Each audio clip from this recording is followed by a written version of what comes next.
Hari ini bila hari ini bila kita apa? Hari ini bila kita bertemu pun, di antara soalan ahli kita kan, Kak Nosia pun samalah di antara kita dengan yang lain. Apa khabar? Sihat? Dulu kita tanya sekadar mukadimah nak jumpa orangnya. Apa khabar awak kan? Hari ini kita bertanya dengan betul-betul. Sebab itu kita rasa uh, mungkin di antara hikmah yang Tuhan nak berikan kepada kita untuk kita mengingati kembali nikmat yang besar, nikmat kesihatan. Di antara hadis Nabi pun Nabi sebutlah 5 perkara, di antaranya nikmat sihat sebelum sakit. Yang kedua, nikmat masa lapang yang selalu dilupakan oleh manusia. Kan hari ini kita baru fikir kembali. Rupanya banyak masa kita yang kita pernah lakukan, kita buat kerja itu ini. Hari ini kita terkandas kan. Tak dapat gunakan masa kita dengan keadaan yang baik. Dulu kenduri kahwin kita buat takhiran. Tak apalah, penat lah kan. Hari ni kita rasa bila nak makan nasi minyak lagi. Kenduri orang. Tak dapat. Masa-masa lapang kita. Dan balik pada dua perkara tersebut. Banyaklah nikmat yang perlu kita syukuri. Tapi balik pada dua perkara tadi. Maka saya mengingatkan diri saya dan semua. Lakukan perkara-perkara yang baik. Dan juga berikan kesungguhan kepada perkara-perkara kebaikan. Di antaranya proses kita menuntut ilmu. Dalam Al-Quran, Allah Subhanahu Wa Taala sebut, kalau saya boleh bawakan tunjukkan ayat sebentar pada tuan-tuan semua, iaitu hmm, Safari Music Script type Google. Okey. Dalam surah Al-Hujurat, surah 49, ayat yang ke-14, kalau tidak salah saya. Betul. Al-Hujurat, ayat yang ke-49. Allah Subhanahu wa taala berfirman, a'udzubillahi minasyaitonir rajim. Qalatil a'rabu amanna qul lam tu'minu walakin qul lam tu'minu walakin qulu aslamna walamma yadkhulul imanu fi qulubikum wa in tuti Allah wa rasulahu la yalidkum min a'malikum syai'a innallaha ghafurur rahim. Kata Allah Subhanahu wa taala, dulu ada orang-orang Arab, Bani As'ad, dia datang kepada Rasulullah sallallahu alaihi wasallam. Orang-orang Arab ini panggil Arab, dalam ni orang Arab ni iaitu orang Badui. Ramailah. Mereka lepas masuk Islam, mereka di luar kota Madinah. Lalu mereka pun lepas masuk Islam, mereka tak sabar. Mereka dah dengar cerita pasal sahabat yang dakwah mereka tentang iman, tentang Islam. Lalu mereka pun datang pergi ke kota Madinah, ke bandar. Rumah Nabi tersebut mereka panggil dan mereka panjat tingkap Nabi. Sebab itu di antara turunnya, kita kata apa, perintah daripada Allah tentang adab-adab, menjelaskan tentang keadaan untuk masa kita ziarah, bila boleh ataupun bila tidak. Kata orang Arab tersebut datang ke rumah Nabi terus memanggil Muhammad, Muhammad. Dia kata apa? A'rabu amanna, kami telah pun beriman. Kata mereka kepada Rasul sallallahu alaihi wasallam. Tetapi Allah Taala turunkan wahyu ini, surah Al-Hujurat 49 ayat 14, sambungannya, qul lam tu'minu walakin qulu aslamna. Katakanlah wahai Muhammad, kamu belum beriman. Katakanlah kamu belum beriman selagi mana sementara iman belum lagi meresap masuk ke dalam hati kamu. Jadi kita ni Islam dah Islam. Iman tak pasti lagi. Sedangkan orang yang berada pada zaman Nabi pun Allah Taala beritahu dengan nasihat ataupun dengan saranan yang baik kepada Allah apa, supaya kita ni tahu dan sedar bahawa iman ni adalah proses. Daripada mula kita lahir, kita akhir balik, kita sedar kita ni beriman, akhir balik kan matang, sampailah kita akan menghembuskan nafas terakhir kita pada Allah. Inilah proses yang sepanjang hidup kita, kita patut usahakan. Iaitu memasukkan benar-benar rasa keimanan di dalam jiwa kita. Melalui solat, puasa, menuntut ilmu, kan? Dan kemudian melalui perkara-perkara yang banyak lagi kita lakukan. Antara caranya, kalau kita lihat dalam ayat seterusnya, saya sambung dah. Ayat yang ke-15 ni sedikit pada pagi ini. Innamal mu'minuna allazi la amanu billahi wa rasulih summa lam yartabu wajahadu bi amwalihim wa anfusihim fi sabilillah ulaika humus sadiqun. Kata Allah Taala, sesungguhnya orang yang sebenar-benarnya beriman, kan? Kita ingat kita dah beriman dah ni. Sebab tu kita tadi Allah Taala kata nanti sabar dulu. Kamu orang Islam, kamu belum kata boleh terus kamu ni nak beriman ni. Ada proses-prosesnya. Kata Allah, sesungguhnya orang-orang yang beriman, sebenar-benar beriman, hanyalah yang pertama percaya kepada Allah dan dipercaya kepada Rasulnya. Tuan-tuan semua, kita dah beriman pada Allah dan Rasul? Dah lah, kita dah percaya kan pada Allah dan Rasul. Tapi macam mana kita punya kepercayaan? Kena betul-betul yakin dan juga mengikuti apa yang kehendak daripada Allah Ta'ala. Quran kena baca. Kalau kata percaya kepada Allah tapi kalam Allah tu kita tak baca. Ibaratnya sekarang, guru-guru yang banyak jadi guru-guru online ni, mereka ada anak murid ambil kedatangan. Lalu anak murid pun kata, saya memang percaya kepada guru, saya ni anak murid kepada guru. Tapi nota guru tak pernah baca, kelas hanya sekadar buka, orang kata apa, join, kan? Sekadar join, lepas tu bila cikgu panggil nama pun tak menyahut. Kan suasana hari ni, rupanya anak-anak yang belajar tu dah terlelap ataupun sekadar dia letak aja. Ni berlaku, pensyarah saya pun kata, supervisor saya. Sedih dia kata, budak-budak sekarang kan. Masuk kelas bila panggil lama tak ada. Dia panggil random aja. Tapi bila nak masuk periksa, kedatangan kita kata tak ada. Dia pun kata, saya adalah murid prof. Dia kata, saya belajar falsafah ni. Tentang falsafah dunia, peradaban dunia. Prof kata sepanjang 13 minggu kuliah, saya panggil nama kamu tak pernah sahut pun. Ini beriman pada Allah dan Rasul. Kita kata beriman pada Allah dan Rasul. Macam mana kalam Allah, macam mana hadis-hadis Nabi SAW yang pernah tak kita sirah baginda, kan? Kita kata kita percaya pada Rasul. Baru satu Nabi je kita pun tak tahu. Banyak sirah kita tak baca lagi rupanya. Lepas tu, lepas tentang keimanan, usaha pula. Apa usaha kita? Wajahadu bi amwalihim wa anfusihim fi sabilillah. Serta mereka berjuang dengan harta benda dan jiwa mereka pada jalan Allah. Kan? Lepas ada keimanan, kita kena ada usaha. Lepas kita yakin pada Allah dan Rasul, kita usaha, kita ikuti kelas, kita ikuti sirah-sirah baginda ini. Wajahadu, bersungguh-sungguh ni, berjihad dengan harta dan jiwa kamu. Dua mesti, harta memang dah suka pergi sekarang ni, bagi dekat food bank dan sebagainya, sedekah, infak sikit dekat kelas sirah contohnya. Tak apalah, sikit-sikit pun, saya tak kisah pun.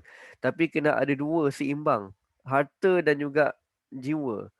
Kita kan kalau kita dah mampu, ini ingatan diri saya juga. Kadang-kadang kita dah mula rasa, alah kita ni ada anak, kita bagi wakil kat orang ni lah kan. Kadang-kadang kita pun kena usaha. Apa yang kita mampulah. Proses menuntut ilmu, online pun online lah kan. Jadi kita ada usaha. Sebab apa tadi? Proses ayat yang ke-14 tadi apa? Proses kita hidup ni adalah untuk kita memasukkan iman dalam hati kita. Sehingga satu masa nanti mudah-mudahan kita dipanggil oleh Allah. Ya ayyatuhan nafsul mutmainnah, wahai jiwa yang tenang. Kita lah kan, masa nak menyahut panggilan Allah saat sakaratul maut itu, kita hadir dengan penuh rasa keimanan. Ulaika humus sadiqun. Inilah orang-orang yang real, orang-orang yang benar-benar real, orang-orang beriman. Siapa yang tadi amanu billahi wa rasulih, summa lam yartabu, dia tak ragu-ragu, wajahadu bi amwalihim wa anfusihim. Okay. So kita kata apa, motivasi dulu sebelum 2 jam, sejam lebih lagi kita nak sambung kita punya perbincangan kita tentang apa, tentang sirah Nabi ni. Sebelum tu sikit lagi, sebelum tadi, sekarang ni saya suka setiap kali saya mulakan kelas, saya akhiri, saya baca doa, saya akan mulakan dengan hadis Nabi SAW. Satu hadis daripada Buraidah dengan Rasulullah SAW ketika mana berada di masjid. Doa ni dibaca oleh Abu Musa al-Ash'ari. Abu Musa al-Ash'ari ni orang yang suara sedap. Seruling Nabi Daud. Abu Musa al-Ash'ari, seruling Nabi Daud. Suara sedap. Sedap dia sampai ketika dia baca Quran dalam rumah, Nabi SAW terhenti di luar rumah. Nabi dengar bacaan Abu Musa al-Ash'ari. Sampai Nabi kata, semalam aku lalu kat rumah kamu, aku dengar kamu baca Quran sedap betul. Wahai Abu Musa, sampai aku berhenti kejap aku dengar kamu baca Al-Quran tadi. Oh, dia kata apa? Oh, kalau begitu ya Rasulullah, kalau aku tahu kamu berada di luar rumah aku mendengarkan aku baca Al-Quran, aku baca lagi sedap daripada tu lagi. Wah, Abu Musa Al-Asy'ari. Kita baca orang berhenti juga, berhenti marah kan. Apa dengan langgang tajwid lah apa. Lagu tak payahlah kan, lagu kadang lagu pun lagu dondang sayang kan keluar dia. Abu Musa Al-Asy'ari bila dia berdoa kan, dia akan mulakan doa, dia kata apa? Allahumma inni as'aluka bi anni. Ni kalau seorang lah, tadi saya baca ramai. Allahumma inni as'aluka bi anni ashhadu annaka antallah la ilaha illa anta al-ahadus samad lam yalid wa lam yulad wa lam yakul lahu kufuwan ahad. Kalau tuan-tuan boleh amalkan perkara ini sebelum tuan-tuan baca doa kan. Kata Nabi SAW yang hijau tu. Masa tu Abu Musa dia baca dan yang mendengarnya adalah Buraidah dengan Rasul SAW. Sebab itu dalam hadis ini, hadis 1547 ni, Wa'an Buraidah, daripada Buraidah diceritakan kembali kepada orang ramai. Qala sami'an Nabi sallallahu alaihi wasallam, kata Buraidah, aku telah mendengar Nabi sallallahu alaihi wasallam seorang lelaki, kan? Raqul, seorang lelaki tu siapa? Abu Musa Al-Asy'ari. Dia baca tadi tu, Allahumma inni as'aluka bi anni asyhadu annaka antallah la ilaha illa anta al-ahadus samad lam yalid walam yulad walam yakul lahu kufuwan ahad. Dia baca doa tadi, mula dengan itu dulu, baru dia sambung dengan doa ni, ya Allah, aku memohon itu, ini dan sebagainya. Kata Nabi, laqad sa'alallahu bismihi. Dia kata seorang lelaki telah meminta kepada Allah dengan nama-namanya, iaitu dengan nama Allah Allazi, dan dengan nama tersebut bila dia baca tadi tu macam tadi tu yang kita baca dalam hadis tu, Allazi iza su'ila, bila dia mohon sesuatu, su'ila bihi, dia mohon pada Allah, a'ta, akan terus dapat, mustajab doa. Maksudnya segera Tuhan akan perkenankan.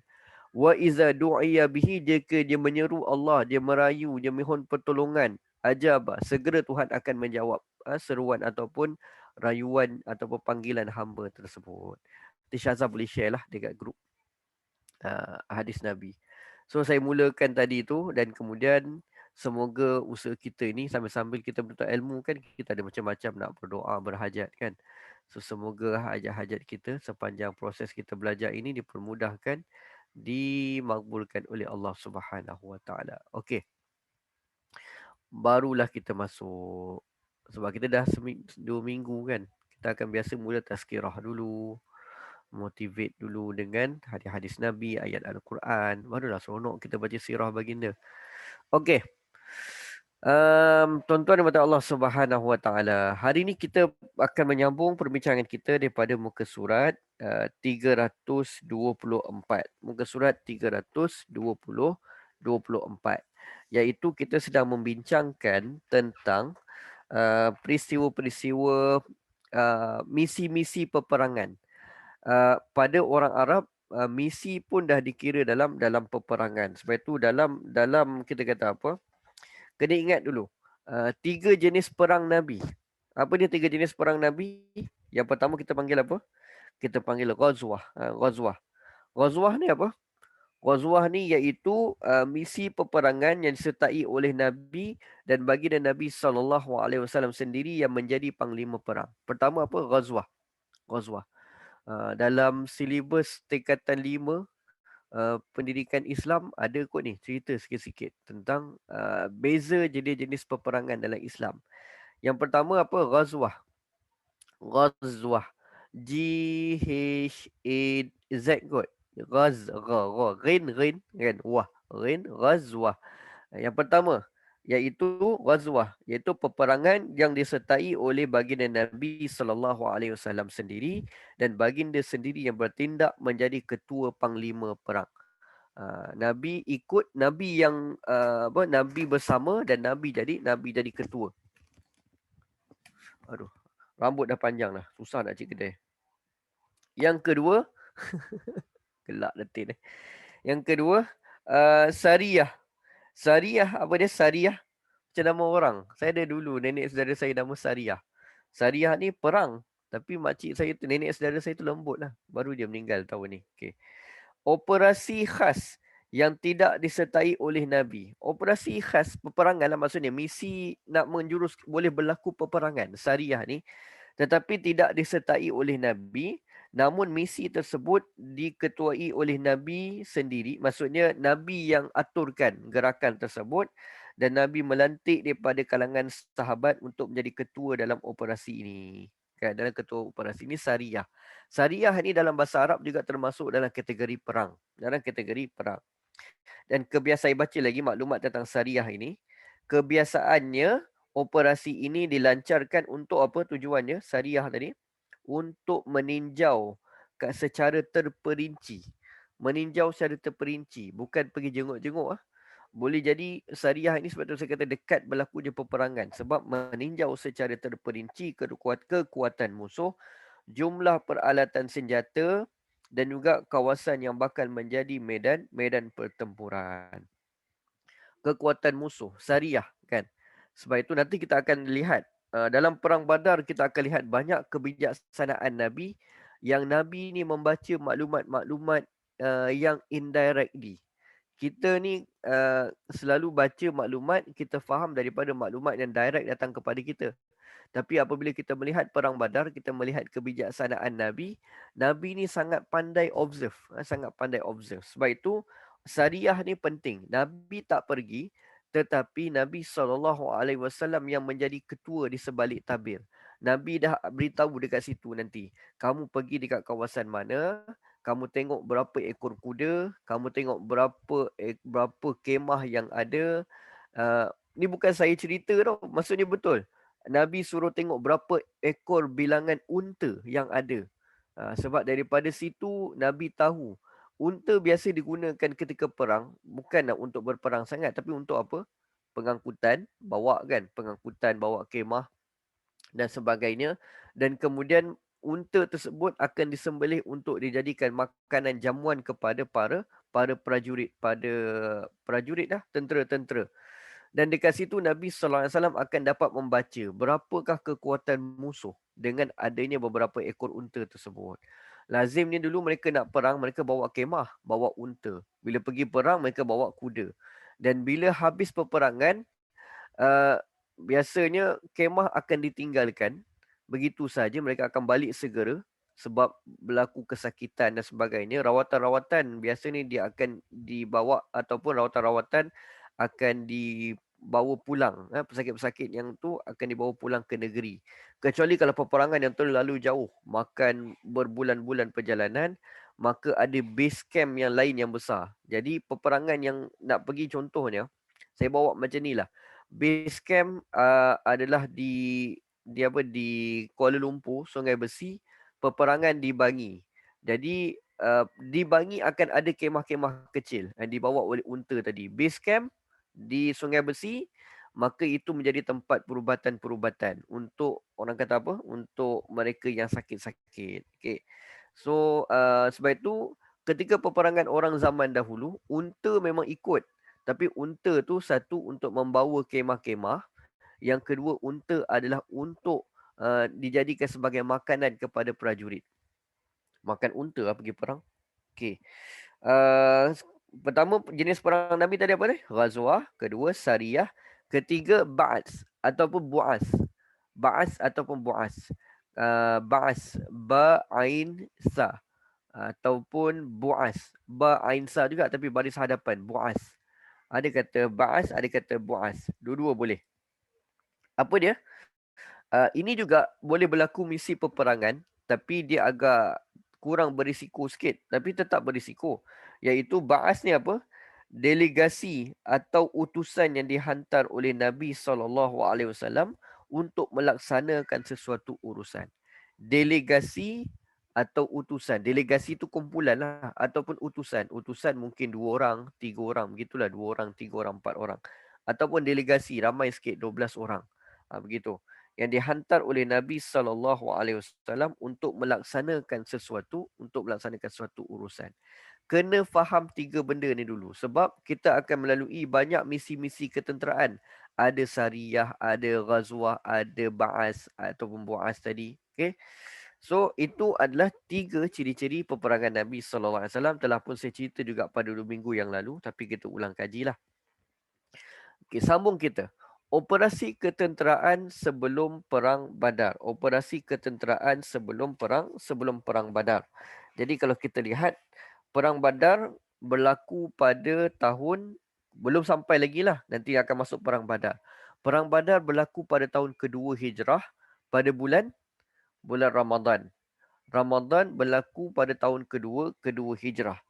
Ini adalah operasi sebelum berlakunya perang Badar yang besar tersebut.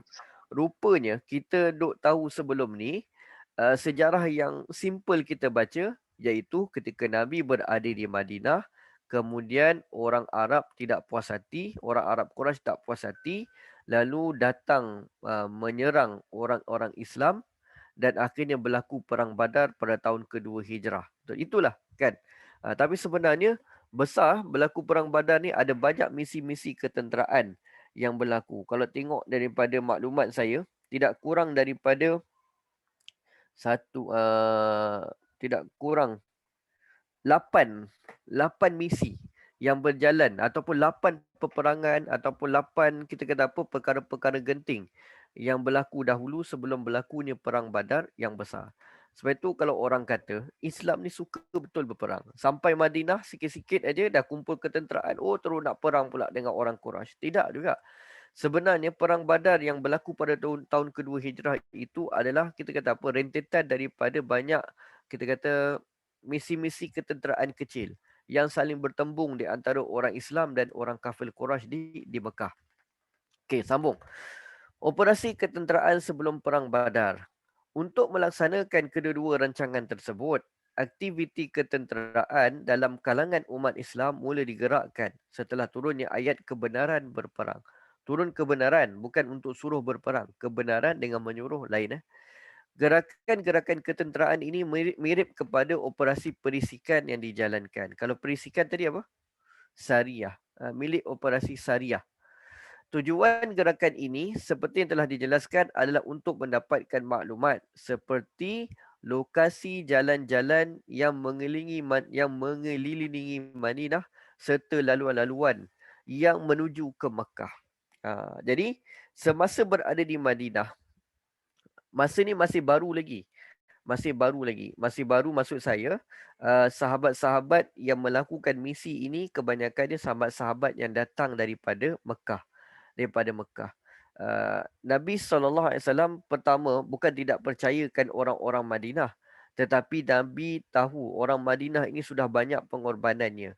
Mereka mengorbankan tanah mereka, memberikan harta-harta kepada orang-orang Islam, memberikan sokongan pada orang Islam. Lalu misi-misi yang bahaya menyebabkan nyawa ini, kebanyakannya Nabi SAW memberikan kepada orang-orang Muhajirin, sahabat-sahabat daripada Mekah. Di antaranya Hamzah bin Abdul Muttalib, kan, yang akhirnya syahid pada perang Uhud. Walaupun syahid awal pada perang Uhud, tapi sebenarnya Hamzah banyak jasa dalam peperangan-peperangan. Di antaranya dia banyak mengetuai Sariyah-Sariyah yang kecil. Bukan Ghazwah. Ghazwah Nabi lah. Sariyah banyak dipimpin oleh bapa saudara Nabi SAW, iaitu Hamzah bin Abdul Muttalib. Okey. Tinjauan-tinjauan yang kita katakan tadi, perisikan tadi banyak dilakukan oleh orang-orang Muhajirin. Ketika ini sahabat-sahabat yang awal yang berhijrah dengan bersama Nabi, di antaranya Sa'ad bin Abi Waqqas, Hamzah bin Abdul Muttalib. Okey. Nanti tuan-tuan akan lihat apabila selepas Islamnya Khalid bin Al-Walid, keadaan umat Islam lebih kuat. Bukan setakat Khalid bin Al-Walid tu pandai dalam ilmu peperangan, tapi Khalid bin Al-Walid ni orang yang tak reti duduk diam. Orang yang tak reti duduk diam. Dia lebih rajin. Dia seorang diri saja pun cukup. Ataupun dia bawa remaja-remaja yang ada di Madinah. Pendek kata, saya boleh kata perangai Khalid bin Al-Walid ni, kalau adalah pada hari ini, mungkin tak ada anak-anak muda yang berani lepak di hujung-hujung kampung. Ataupun anak-anak muda yang lepak di kedai-kedai mamak, contoh ni kan. Khalid bin Al-Walid ni, orang-orang pemuda-pemuda, remaja-remaja di Madinah, apabila dia nampak saja tidak melakukan perkara-perkara ataupun tak bekerja, dia akan panggil, "Mai ikut aku." Pergi mana? Pergi keliling, tengok, tinjau di sekeliling kota Madinah. Ada mungkin tempat yang berbahaya yang boleh musuh menyorok, suruh kemas. Semak-semak ni kita kemas. Ada tempat yang mungkin kubu-kubu yang sudah tertimbus dengan ribut-ribut pasir, maka perlu korek kembali. Ini Khalid bin Al-Walid. Tapi lambat sikit. Dia selepas perang Uhud baru dia bersama dengan orang Islam. Sebab itu Khalid bin Al-Walid dia bukan jenis orang yang banyak cakap. Tapi suruh pergi perang ataupun suruh buat benda-benda begitu, tinjauan-tinjauan, berilah kepada Khalid bin Al-Walid tadi. Pada Khalid bin Al-Walid. Sebab itu Khalid bin Al-Walid dia hantar surat pun sangat ringkas. Pernah dia mohon daripada khilafah Islam untuk mohon pertolongan ataupun sokongan bantuan. Surat yang sangat ringkas, 3 perkataan aja. Assalamualaikum. Masa tu siapa baru jadi Khalid, baru jadi gubernur. Dia kata apa? Assalamualaikum. Dia kata apa? Uh, Iyyaka urid adrikni, dia kata. Dia kata aku nak hang hamai cepat. Surat bin Khalid bin Al-Walid. Ketika masa tersebut ada gubernur baru dilantik di kalangan para sahabat. Khalid bin Al-Walid sedang berlaku peperangan dengan pihak Rom. Dia minta bantuan, dia tahu dia gubernur dah jadi apa, sahabat dah jadi gubernur. Dia hantar surat. Assalamualaikum. Lepas tu bismillahirrahmanirrahim. Assalamualaikum. Iyyaka urid adrikni. 3 perkataan aja. Iyyaka urid adrikni. Iyyaka. Iyyaka 2 lah. Iyyaka urid adrikni. Aku nak hang hamai cepat. Itu je. Khalid bin Al-Walid. Dalam surat pun ringkas. Dalam hidup pun tak banyak cakap. Hadis Nabi hanya diriwayatkan oleh Khalid ini hanya beberapa sahaja. Punya tak banyak cakap. Okey, itu zaman kemudian. Zaman yang awal-awal ni, gerakan-gerakan banyak dilakukan oleh sahabat-sahabat Madinah. Di antara ini siapa? Iaitu Hamzah bin Abdul Muttalib. Tujuan gerakan ini seperti dijelaskan untuk mendapatkan maklumat seperti lokasi-lokasi jalan yang mengelilingi Madinah serta laluan menuju ke Mekah. Selain itu, beberapa siri perjanjian dengan kabilah-kabilah yang mendiami sepanjang jalan ini menimbulkan satu perasaan dalam kalangan musyrikin Yasrib, orang Yahudi dan orang Arab Badui sekitar Madinah bahawa umat Islam adalah kuat dan mereka telah bebas daripada kelemahan silam. Nak tunjukkan kekuatan umat Islam ni, dia dah mula tersusun. Ini tujuan Nabi. Ia bertujuan memberi amaran kepada orang Quraisy akan risiko akibat sikap mereka. Untuk beri amaran juga sebab orang Quraisy tak habis-habis. Ingat tak kita bincang pada 2 minggu yang lalu, walaupun umat Islam telah pun berhijrah pergi ke kota Madinah, tetapi orang-orang Arab Quraisy masih lagi menghantar utusan-utusan. Di antaranya mereka hantar kepada golongan-golongan Yahudi dan pada golongan munafik Ubay, Abdullah bin Ubay contohnya. Mohon supaya serahkan umat Islam. Tak henti-henti buat sekatan ekonomi dan sebagainya. Lalu ini yang dilakukan oleh Nabi iaitu tunjukkan kekuatan orang-orang Islam. Oleh itu, untuk beri amaran kepada orang Quraisy akan risiko akibat sikap mereka dengan harapan mereka segera sedar daripada kesesatan yang masih menyelubungi jiwa mereka. Mudah-mudahan mereka menyedari apa yang menimpa ekonomi dan faktor-faktor kehidupan mereka lalu mengambil langkah untuk berdamai. Ini tujuan Nabi. Supaya jangan gaduh lagi daripada orang Arab Quraisy di Mekah. Membatalkan hasrat untuk memerangi umat Islam dalam kawasan tanah air mereka, iaitu Madinah. Membatalkan tindakan menghalang umat manusia dari jalan Allah dan menghentikan penyiksaan ke atas orang mukmin yang lemah di Mekah. Ada orang mukmin yang masih tinggal di Mekah, Ustaz? Ada. Ketika hijrah tersebut, ada orang mukmin yang berhijrah, ada orang mukmin yang tersekat kerana mereka ini ditangkap ataupun mereka ini hanyalah hamba abdi lalu mereka dipenjara. Ada juga dan mereka juga diberikan tawaran sama ada mereka ini kembali kepada agama asal iaitu nenek moyang mereka. Ada juga orang Islam yang tinggal di Mekah menyorokkan keislaman mereka. Ada juga yang tidak sanggup untuk meninggalkan Mekah. Ada 4 kumpulan lah. Ada yang berhijrah, ada yang tertangkap, ada yang menyorokkan, ada yang tidaklah berapa menyorokkan tapi tidak mahu berhijrah kerana sayangkan tanah air. Lalu yang keempat tersebut Nabi SAW kata apa? Allah Ta'ala tak akan ampunkan mereka sampai bila-bila. Dan mereka ketika perang Badar, mereka terlibat dalam perang pula. Lalu macam mana? Dahlah sayang tanah air. Ketika berlaku peperangan, Mereka perang bersama orang Islam pula ketika itu. Okey. So, sambung. Ini supaya umat Islam menjadi umat yang merdeka dan bebas untuk menyampaikan risalah Allah ke segenap pelosok semenanjung Arab. Secara ringkas, operasi tersebut, ops tersebut ialah yang pertama, Sariyah. Saya ulang kaji balik soalan saya, kan? Sariyah, Nabi bersama ataupun tidak? Sariyah, Nabi tak bersama. Okay?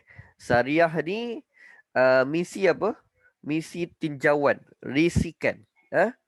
Kalau Nabi ikut, kita panggil apa? Ghazwah. Nabi ikut, kita panggil ghazwah. Betul. Okay. Sariyah, Nabi tak ikut. Nabi utuskan saja. Berlaku pada bulan Ramadan 1 Hijrah. Nabi sampai ke kota Madinah tahun bila? Tahun pertama Hijrah, bulan Rabiul Awal. Rabiul Awal. Kan? Nabi berada di kota Madinah. Rabiul Awal, Rabiul Akhir. Rabiul Awal mula bergerak pun.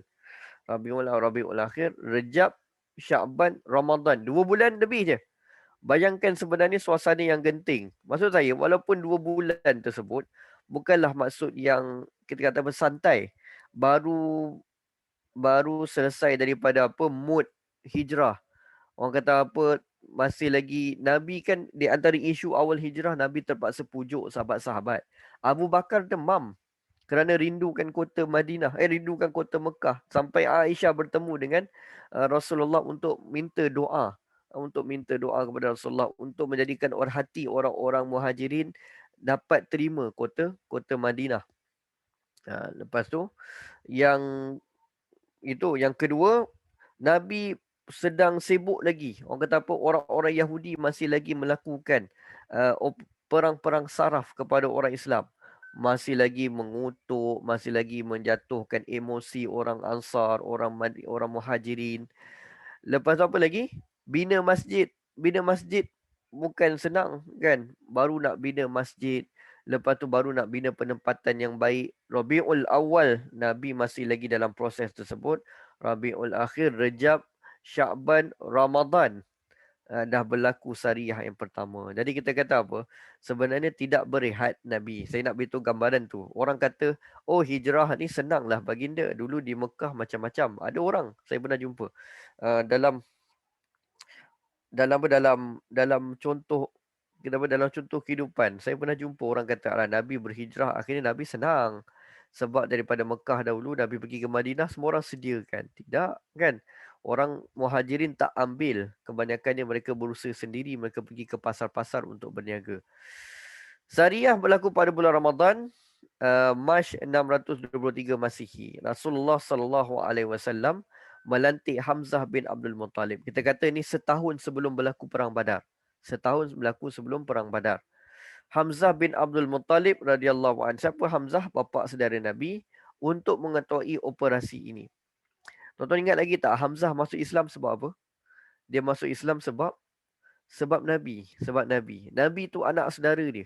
Dia terlalu sayangkan anak saudara, lalu dia masuk Islam untuk memberi kekuatan dan memberi kegerunan kepada orang kafir. Tapi tujuan utamanya adalah untuk memelihara Nabi kita Muhammad sallallahu alaihi wasallam.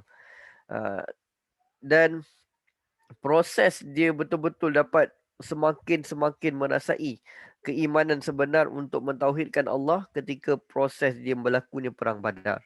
Di awal-awal dia masuk Islam sebab Nabi. Sebab itu ada tak orang masuk Islam sebab kahwin? Ada masalah tak? Tak ada masalah. Tapi lepas tu proses lah kan, kepada dia untuk semakin merasai keimanan pada Allah dengan betul-betul hati yang ikhlas. Rasulullah melantik Hamzah bin Abdul Muttalib radhiyallahu an untuk mengetahui operasi ini. Diutusnya Hamzah bersama 30 orang lelaki Muhajirin kan, yang kata tadi, tak nak menyusahkan orang Ansar. Bukan tak percaya, tapi tak nak menyusahkan orang Ansar. Sebab hal-hal urusan ini adalah hal-hal urusan orang-orang Mekah. Lalu dia panggil orang Muhajirin untuk menyekat rombongan perdagangan Quraisy yang datang daripada Syam. Yang datang daripada Syam. Dalam rombongan tersebut, yang pertama sekali ni ada 300 orang lelaki. Ya, kata masa tersebut, dan rombongan tersebut ada Abu Jahal. Ada Abu Jahal. Dan pasukan Islam sampai di Saiful Bahri. di Saiful Bahri ni, nama tempat lah, Saiful Bahri. Dan ketika itu bertembung, Abu Jahal punya kumpulan ini bertembung dengan kumpulan Hamzah bin Abdul Muttalib. Lalu kita kata apa? Hampir nak berlaku peperangan dah. Ini Hamzah memang orang yang keras nak berperang. Abu Jahal pun duk geram dia kan. Sampai di Saiful Bahri, tapi tak terjadi peperangan. Kedua-dua pasukan ini bertembung dan Majdi bin Amru Al-Juhani salah satu keturunan yang penting di kota Mekah, Al-Juhani, yang berpengaruh. Sebab itu dia boleh bercakap, Al-Juhani. Tuan-tuan, di antara imam Masjidil Haram hari ni ada kan, Imam Al-Juhani kan. Imam Al-Juhani di antara imam favourite saya. Imam Juhani biasa jadi imam subuh kan. Majdi bin Amru Al-Juhani sekutu kedua-dua belah pihak. Dia tak berpihak mana-mana, tapi mempunyai pengaruh yang baik. Dia telah memainkan peranannya bertemu kedua-dua pihak sehingga berjaya menghalang mereka daripada bertempur.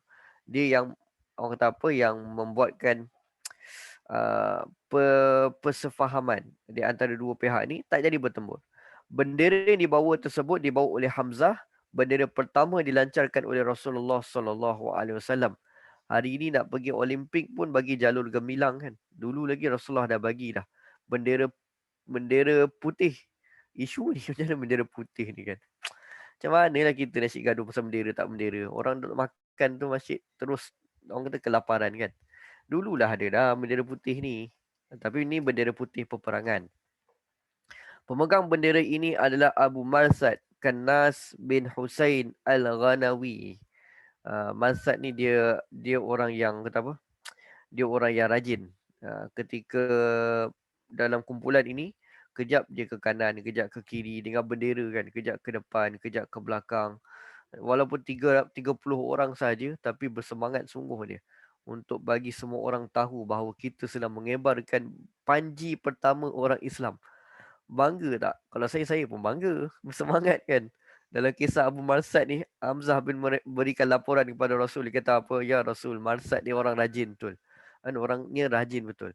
Baru masuk misi pertama, ke sana ke sini, ke depan ke belakang dia kan. Jadi orang yang pertama membawa panji, bendera putih orang Islam. Kedua, tak jadi peperangan, tapi tak apa. Tapi sebenarnya maklumat dapat tak? Maklumat dapat. Sebab tu kita tahu ada 300 orang lelaki. Jadi maklumat ni memang diperlukan oleh Nabi. Nabi tahulah sekarang ni orang Quraisy apabila mereka keluar dengan ramai. Takut juga mereka. Dulu mereka satu kumpulan dalam 80 orang. Tengok bai'ah yang datang daripada Madinah, 12 orang, 70 orang kan. Tapi sekarang ni orang Mekah bila nak pergi berhijrah, pergi bawa bawa rombongan dagangan pun sampai 300 orang lelaki.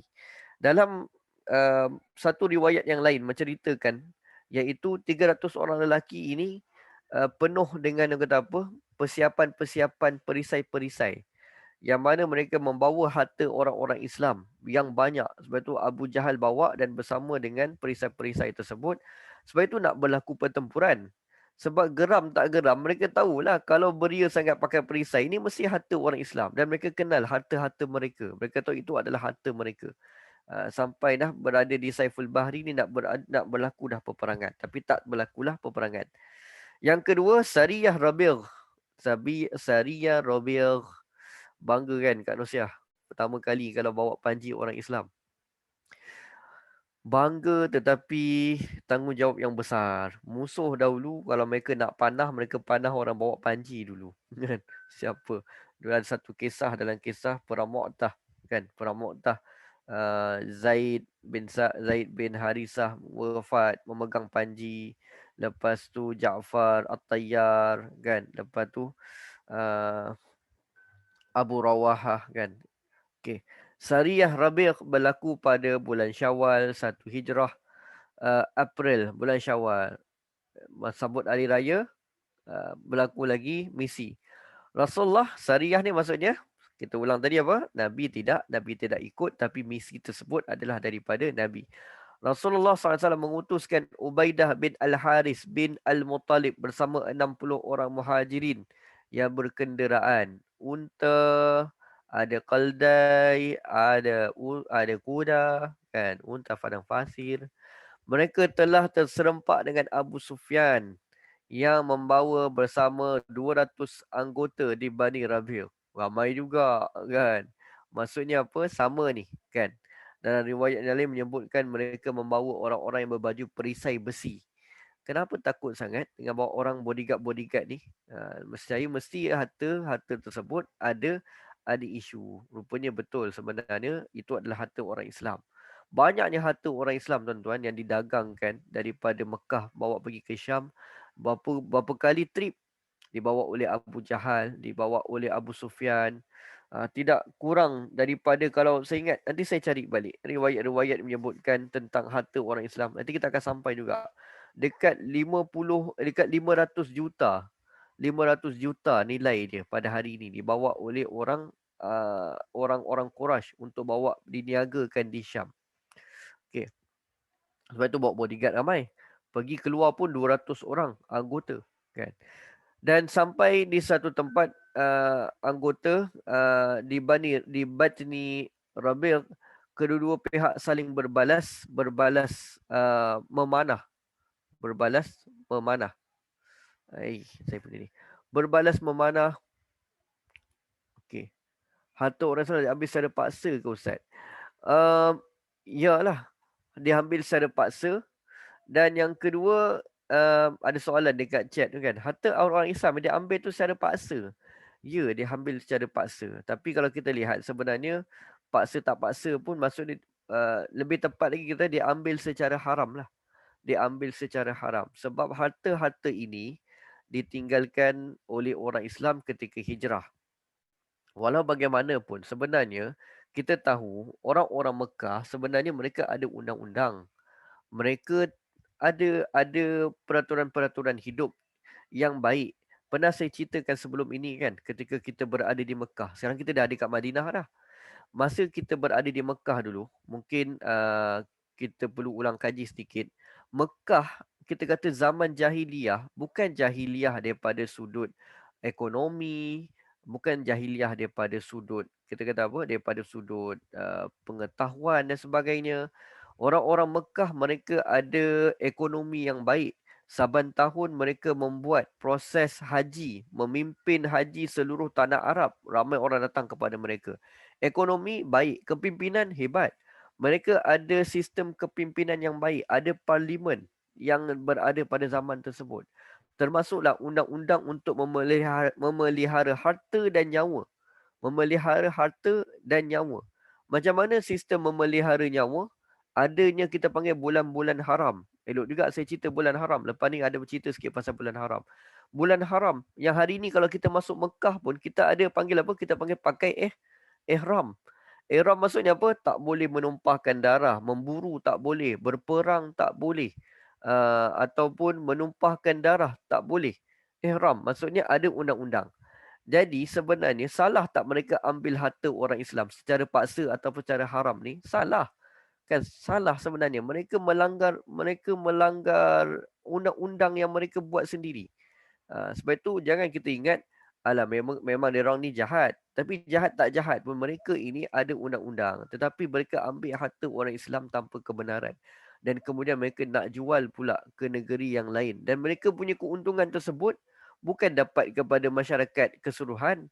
Masih lagi ramai anak yatim yang tidak terbela. Masih lagi ada wanita-wanita yang terpaksa melacurkan diri untuk mencari makan.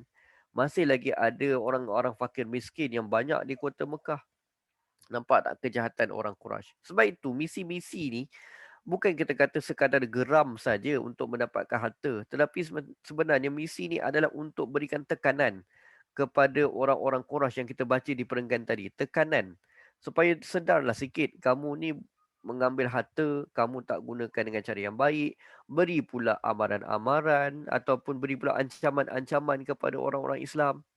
Jahat ni lah orang Quraisy kan pada masa dahulu. Macam, tapi tak mustahil lah berlaku begitu. Israel pun hari ni macam tu kita tengok kan. Duk runtuhkan harta. Lepas tu buat perkara tidak baik pada wanita. Ambil pula harta. culik anak-anak kecil, bunuh anak-anak kecil, ataupun tembak pemuda-pemuda. Okey. Sambung kita. Syariah yang kedua, di Rabiq tadi berlaku panah memanah tapi tidak berlaku pertempuran. Panah memanah pun dah ada dah tapi tak berlaku pertempuran. Kita kalau kena orang panah dah takut dah kan. Tapi pada mereka tak berlaku pertempuran lagi. Dalam operasi ini, dua orang tentera Mekah iaitu Miqdad bin Amru al-Bahrani dan Utbah bin Ghazwan al-Mazini telah menyertai umat Islam. Telah menyertai umat Islam. Kan kita cerita tadi, ada 4 kumpulan ketika hijrah. Ada yang terus berhijrah. Ada yang ditangkap. Ataupun kita kata apa, ditangkap, ditahan lah.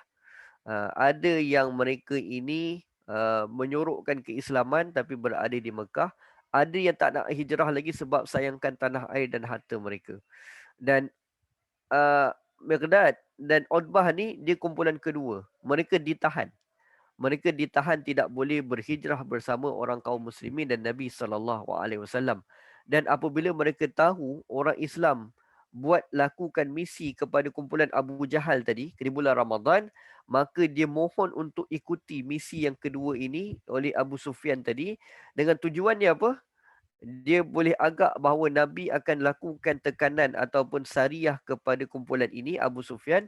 Lalu mereka pun dapat melepaskan diri, lari masuk ke dalam kumpulan Islam. Siapakah mereka ini? Miqdad bin Amru al-Bahrani, Utbah bin Ghazwan al-Mazini. Dalam sibuk panah memanah tadi, mereka lari ikut pintu belakang dan mereka pusing di lembah, mereka masuk dalam kumpulan orang Islam. Mereka ini sebenarnya telah memeluk Islam tapi keluar bersama orang-orang kafir untuk mendapat peluang berhubung dengan orang Islam. Bendera yang dibawa oleh Ubaidah berwarna putih dan dipegang oleh Mistah Ibnu Al-Tatah. Mistah Ibnu Al-Tatah.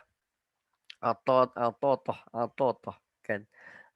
Bin Abdul Al-Muttalib bin Abdul Manaf, keluarga Nabi sendiri yang memimpin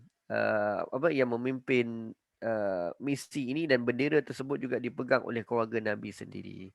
Misi yang kedua, memang nak tanya sampingan-sampingan, tanya dia sebab nanti memang akan ada kaitan. Bila kita berada di Madinah ni sebenarnya banyak rentetan daripada Mekah. Kita berada di Madinah, anggaplah kita berada di Madinah kan. Sebab itu saya punya background tu Madinah, nampak tu. Kubah belakang saya warna hijau. Ni Madinah lah ni. Simbolik kita berada di Madinah. Okey. Yang ketiga, satu lagi. Lepas tu kita rehat kejap. Yang keempat, Ghazwah kita rehat kejap. Sariyah. Sariyah, tak ada Nabi. Tak ada Nabi. Misi daripada Nabi tapi tidak ada Nabi. Sariyah Al-Kharrar berlaku pada bulan Zulqaedah. Syawal, Zulqaedah. Setiap bulan misi ada. Setiap bulan misi ada. Zulqaedah, Mei 623 Masihi, 1 Hijrah. Rasulullah SAW telah mengutuskan Sa'ad bin Abi Waqqas. Siapa Sa'ad bin Abi Waqqas? Sahabat baginda. Dan beliau adalah apa? Bodyguard Nabi SAW. Ingat lagi? Apakah Sa'ad ini? Sa'ad adalah bodyguard Nabi SAW. Bodyguard yang macam mana? Ketika Nabi berada di kota Madinah, ingatlah kita bincang 2 minggu lepas. Kan Nabi berada dalam rumah, Nabi tak boleh tidur. Sebab ancaman masih kuat lagi. Surat layang, kata-kata orang nak mengancam dan sebagainya. Nabi tak boleh tidur malam. Lalu Nabi pun berdoa. Nabi kata apa? Ya Allah, andai engkau boleh mengutuskan sesuatu untuk beri aku ketenteraman untuk tidur pada malam hari. Normal lah kalau tuan-tuan tak boleh tidur malam. Kan? Maka berdoa pada Allah. Ya Allah, berilah aku ketenteraman untuk tidur malam. Kan? Untuk tidur malam. Okay. So, okay. So, Nabi pun berdoa dan datangnya Sa'ad bin Abi Waqqas dengan berpakaian baju besi. Nabi terkejut. Nabi kata, siapa tu? Nabi lalu Sa'ad kata, ya Rasulullah, aku adalah Sa'ad. Aku sekadar datang ke rumah ini untuk nak menjaga ketenteraman, keselamatan kamu ya Rasulullah. Maka Nabi mendoakan kebaikan kepada Sa'ad bin Abi Waqqas daripada dunia sampai akhirat. Kan? Itu Sa'ad bin Abi Waqqas. Nabi telah mengutuskan Sa'ad bin Abi Waqqas. Sa'ad bin Abi Waqqas wafat di mana? Sa'ad bin Abi Waqqas ni wafat di China. Tadilah sikit keluar nama Sa'ad kan. Sa'ad bin Abi Waqqas ni lagi siapa? Beliau juga adalah orang tokoh Al-Quran dan beliau juga salah seorang yang sangat mustajab doanya. Sa'ad bin Abi Waqqas doa dia sangat mustajab. Bila dia berkata sesuatu je, jatuhlah kamu daripada unta tersebut. Terbang, jatuh kan Sa'ad bin Abi Waqqas dalam satu kisah kan. Sa'ad bin Abi Waqqas bersama 20 orang anggota berkenderaan menyekat rombongan dagang Quraisy. Rasulullah SAW berpesan kepada Sa'ad supaya jangan melepasi Al-Kharrar. Ni peta-peta lama. Saya dah cuba dapatkan tapi tak dapat lah. Kan? Mungkin nak terlalu mengkaji kena cari manuskrip-manuskrip lama. Dalam Google tak dapat. Al-Kharrar. Tapi apa pun kita tahu Al-Kharrar ni mungkin dalam fikiran tuan-tuan boleh bayang beginilah. Kan? Iaitu kita kata apa? Madinah, Mekah berada di bawah. Kemudian di atas ni adalah Madinah. Di hujung atas adalah Syam. Jadi nak pergi daripada Mekah pergi ke Syam, mesti melintasi kawasan-kawasan yang dekat dengan Madinah. Dia pesan jangan melepasi Al-Qarra, mereka pun keluar berselindung pada siang hari dan berjalan dengan pantas pada waktu malam. Siang hari selindung kan duduk dalam apa di bawah-bawah tebing-tebing batu yang untuk melindungi mereka daripada panas hari dan kemudian malam mereka jalan laju mereka jalan sehingga mereka sampai di Al-Kharrar pada Khamis pagi. Tapi mereka dapati golongan dagang tersebut baru je berlepas, masih ada lagi api-api panas, unggun-unggun api panas, kesan-kesan tapak-tapak kaki binatang. Di padang pasir susah nak dapat tapak kaki sebenarnya kecuali kalau baru, sebab angin bertiup aja akan hilang tapak-tapak kaki. Pernah main dekat padang pasir kan?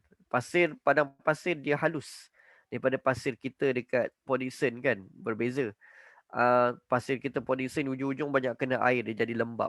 Mungkin tuan-tuan pergi tempat pasir yang halus tu tak kena air kan, yang kena banyak matahari dia jadi apa, dia macam tepung kan.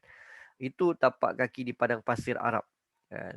Sebab dia pergi tengok-tengok, ada lagi tapak kaki, ada lagi unggun, oh dah berlepas. Tapi sebab tak boleh melepasi Al-Kharra, Nabi tak bagi pergi kejar. Lalu mereka pun baliklah semula. Bendera pada pasir tersebut saat berwarna putih juga dipegang oleh Miqdad bin Amru. Ustaz ni asyik nak cerita pasal bendera putih je. Tak adalah, saya nak ceritanya pasal bendera ni benda-benda dahulu. Panji-panji kan. Dah adalah bendera putih ke sebagainya. Okey, dipegang oleh Miqdad bin Amru. Siapa Miqdad bin Amru tadi? Miqdad bin Amru. Yang tadi ni. Dia baru je misi sebelum tu dia lepas. Lepas tu misi kemudian dia bersemangat. Dia nak pegang panji. Oh, semangat dia. Dapat lepas, excited. Ya Rasulullah bagi aku pegang panji tersebut. Pegang bendera. Peganglah oleh Miqdad bin Amru tadi. Syariah yang ketiga. So jam 10 kita bagi rehat dulu. Take 5. Untuk kita minum-minum ke apa dulu. Nanti kita sambung balik. Sekejap lagi. Apa Ya, ni saya. nak tanya soalan. Kan tadi awal-awal tu saya cakap macam saya Abu Bakar sedih kan bila diorang dah hijrah. Kenapa diorang sedih meninggalkan Madinah sedangkan diorang ada Nabi sekali? Kan sedih meninggalkan Mekah. Sedih meninggalkan Mekah. Kenapa? Sebab macam kampung halaman lah. Saya rasa memang Okay. kita balik kampung setahun, 2 tahun ni pun saya ingat ramai yang dah tak betul kan. Ini kan pula nak kena tinggalkan beberapa tahun-tahun ni. Okay, faham. Hmm.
Okey, kita akan mula dalam seminit 2 lagi.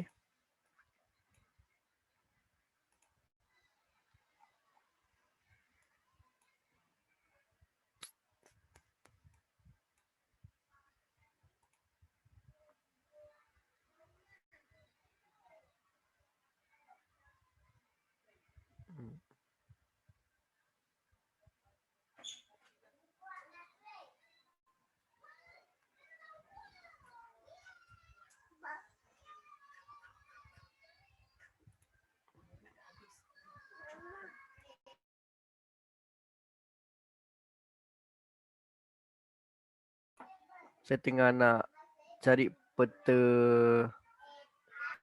Syam, Mekah, Madinah. Kalau ada, ya. Syam, nak tunjuk gambar Syam lama. Tunjuk gambar ni lah.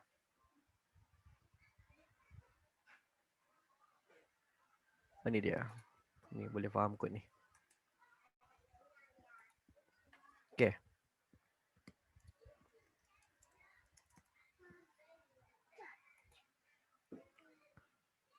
Alright, kita hide dulu.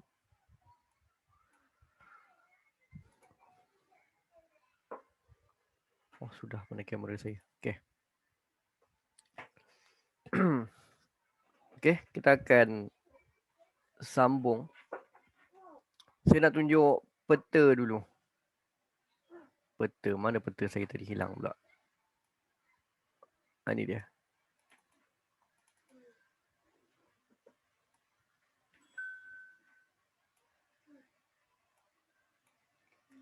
Okay, boleh kot nampak ni.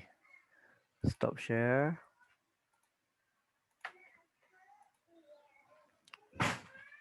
Okay. Bismillahirrahmanirrahim. Boleh semua? Kita boleh ni balik. Kita boleh start. Kata nak boleh komen ke? Boleh komen. Mana ada komen ni? Bukan live.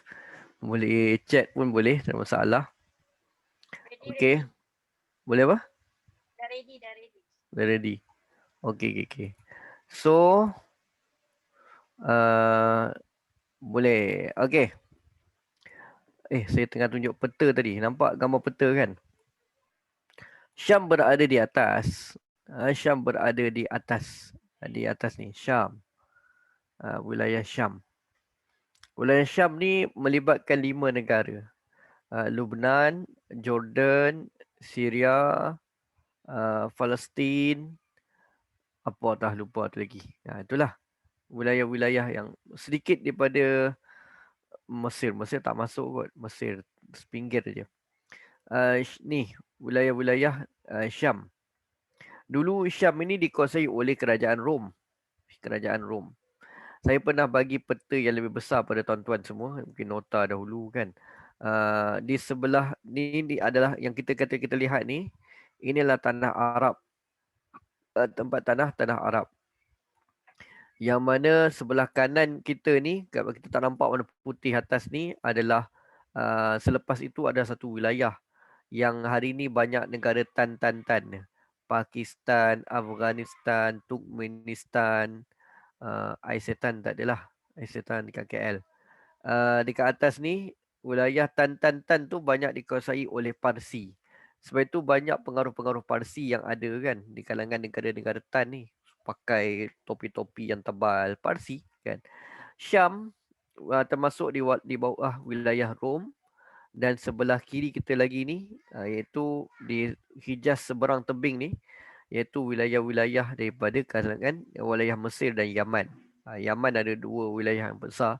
Yaman seberang, Yaman belah sini. Sekarang ni Yaman tinggal satu je lah. Tinggal di sebelah sini saja.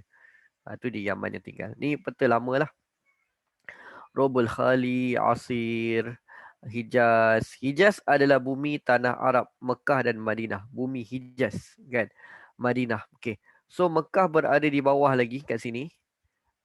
Dan kalau nak pergi menuju ke Syam untuk bawa barang dagangan, mesti nak ataupun tidak, dalam wilayah Hijaz lagi, mesti melalui di pinggir-pinggir kota Madinah sebelum masuk ke wilayah Syammar dan akhirnya pergi menuju ke Syam. Okay, itulah kita kata nak ataupun tidak, mereka perlu melalui wilayah Madinah, wilayah Madinah sebelum mereka dapat meneruskan perjalanan pergi sampai ke Syam untuk meniagakan barang-barang mereka. So kita sambung lagi. Boleh lagi Okey, so sambungan kita Ghazwah yang seterusnya Ghazwatul Abwa. Abwa, ingat Abwa? Di manakah Abwa? Abwa ibu Nabi Aminah meninggal dunia di Abwa. Abwa. Google boleh tengoklah tu. Makam ibu baginda Nabi iaitu di Abwa. Ghazwah Al-Abwa ataupun Waddan. Waddan. Berlaku pada bulan Safar. Zulkaidah, Syawal, Zulkaidah, Zulhijjah. Kita stop sekejap kan. Sebab kenapa tak berlaku misi pada bulan Zulhijjah Ustaz? Sebab bulan Zulhijjah bulan haji. Ingat lagi di antara peristiwa yang besar berlaku di Mekah setiap tahun dulu sampai sekarang, iaitu meraihkan jemaah-jemaah haji yang datang daripada sekitar kota-kota Arab untuk pergi menunaikan haji di Baitullah, di Kaabah. Jadi mereka pun ikut ajaran Islam. Mereka ikut ajaran Nabi Ibrahim. Dan apatah lagi benda yang boleh mendatangkan ekonomi yang baik buat mereka. Takkanlah mereka nak stop, kan? Haji, kan? Tentulah mereka akan teruskan juga. Sebab itu ni sekadar perbincangan kita je lah, kan? Sebab tuan-tuan memang kenal saya. Ada orang tanya saya, macam mana ni Ustaz? Saya ambil vaksin Sinovac. Vaksin kan? Sinovac. Sedangkan Saudi dia terima Exact dengan Pfizer je Ustaz. Macam mana? Kan? Saya duk kata dekat apa? Dia kata dekat kawan saya kata banyak aku deal dengan Arab ni kan. Banyak urusan dengan Arab. Dah duduk dekat Arab. Pergi haji pun beberapa kali. Saya kata jangan risaulah. Sekejap ni je. Buat sokong menyokong ni. Boleh masuk country, tak boleh masuk country tu. Ni semua sebab nak jual vaksin, nak sokong siapa je. Lama-lama nanti tuan-tuan ingat dia nak tahan ke tuan-tuan pergi haji? Tak adalah kan. InsyaAllah tuan-tuan akan dapat juga pergi haji. Kalau betul-betul ada niat kan. Walau apa pun vaksinnya. Arab kan. Dia haji ini adalah sumber ekonomi yang besar. Sebab itu mereka buat juga haji tahun ni. Walaupun kawan saya yang berada di kata kat sana, Saudi pun tak kurang risiko yang tinggi macam kita. Walaupun ramai dah mengambil vaksin dan sebagainya. Mereka lagi banyak pendatang yang tidak dapat maklumat kan macam kita yang masuk melalui padang-padang pasir dan sebagainya. Okey. Seterusnya Ghazwah Al-Abwa. Ghazwatul Abwa berlaku pada bulan Safar. Zulhijjah rehatlah, musim haji rehat. Di Mekah pun mereka tak keluar, so nak buat operasi apa pun orang Arab di Mekah tak keluar. Ghazwatul Abwa ataupun Waddan berlaku pada bulan Safar tahun 2 Hijrah. Ogos 623 Masihi. Rasulullah SAW sendiri keluar setelah melantik Sa'ad bin Ubadah sebagai pemangku baginda di Madinah. Sa'ad bin Ubadah dia duduk di Madinah menggantikan Nabi SAW tunggu di Madinah untuk urusan-urusan umat Islam. Sa'ad bin Ubadah ni orang yang muda lagi. Sampailah satu masa nanti nak perang Badar, kebanyakan semua orang muda keluar. Dan diganti oleh Abdullah bin Umi Maktum, seorang Abdullah yang tua dan buta, menggantikan Nabi sallallahu alaihi wasallam di kota Madinah. Sekarang ni masih lagi bukan peperangan yang besar. Ghazwah tapi Nabi bersama. Okay, so Ghazwah Nabi bersama. Sariyah Nabi tidak bersama. Ghazwah turut bersama-sama Rasulullah ialah 70 orang lelaki muhajirin. Mereka bertujuan untuk menyekat rombongan dagang Quraisy lagi lepas-lepas musim haji. Kan mereka tahu banyak lagi mereka akan keluar daripada Mekah untuk bawa barang dagangan, dapat connection baru ketika musim haji dan sebagainya. Apabila sampai di Waddan, mereka gagal menemui apa-apa. Tak nampak apa-apa pula. Rupanya pandai juga sudah beberapa kali orang-orang Arab Quraisy, mereka tahu mereka telah diintip, mereka telah ditinjau oleh orang-orang Madinah, muslimin di Madinah. Lalu mereka pun membuat gerak-gerakan yang mengelirukan dan mereka berjaya. Dan Rasulullah sallallahu alaihi wasallam tersebut satu masa ketika pergi ke Waddan, Rasulullah gagal untuk mendapatkan apa-apa. Jadi tuan-tuan, kadang-kadang Nabi SAW seorang Rasul, seorang pesuruh Allah. Ada malaikat Jibril yang anytime panggil kan. Tapi Rasulullah juga seorang manusia biasa. Sebab itu dalam peperangan-peperangan Rasulullah buat strategi.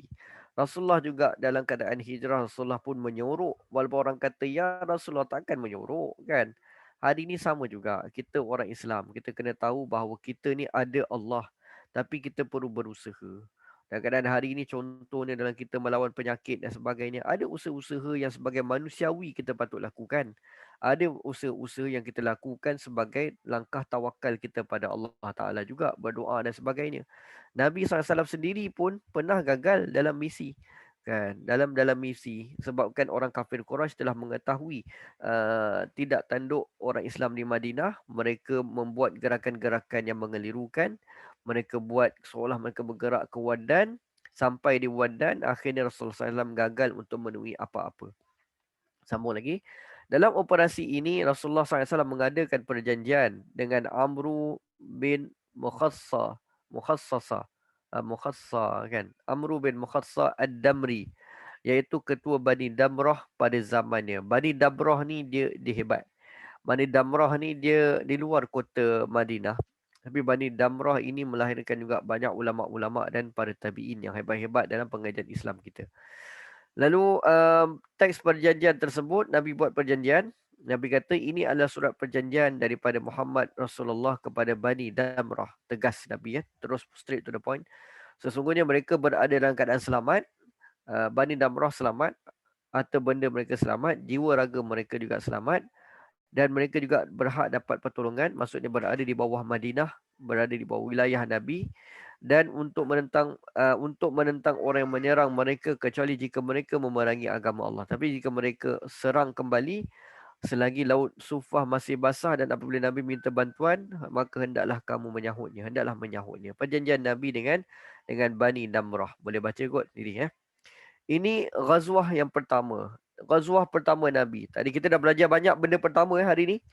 Apakah warna bendera Islam, peperangan Islam yang pertama? Batu berwarna putih. Siapakah ketua misi pertama? Sariyah Hamzah bin Abdul Muttalib. Siapakah pemegang pertama? Lupa. Tadi atas tadi kan.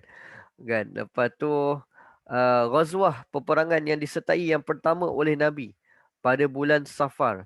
Safar Muharram, bulan Safar dah masuk tahun kedua dah kan. Tahun kedua Hijrah.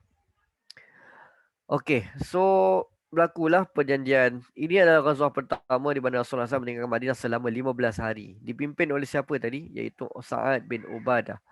Bendera yang dibawa oleh baginda adalah bendera berwarna putih. Dipegang sendiri oleh bapa saudaranya iaitu Hamzah bin Abdul Muttalib. Hamzah bin Abdul Muttalib.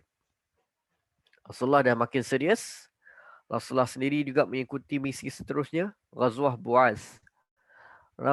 Ghazwah Bu'az berlaku pada bulan Rabiul Awal. Dah setahun selepas hijrah. September 623 Masihi. Rasulullah SAW keluar bersama-sama 200 sahabat baginda untuk menyekat rombongan Quraisy yang disertai oleh Umayyah bin Khalaf. Umayyah bin Khalaf.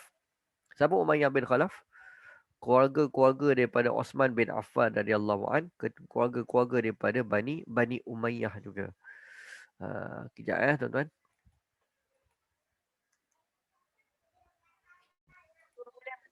Dah ni perang Ustaz. Apa dia? Tadi perang bulan Safar tahun kedua Hijrah. Ghazwah Abuha tu. Lepas tu Ghazwah Buat ni Rabiul Awal tak? Selang sebulan. Selang sebulan. Tapi maksud saya betul. Setahun selepas ni lah. Setahun selepas hijrah juga ni.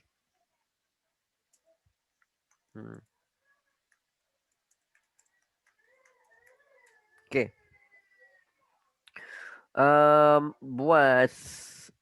Tapi kita dah nampak tahun kedua Nabi dah lebih serius. Nabi sendiri yang banyak memimpin. Rasulullah keluar bersama 200 orang. Tapi tahun pertama Nabi tak serius ke? Tahun pertama Nabi sibuk.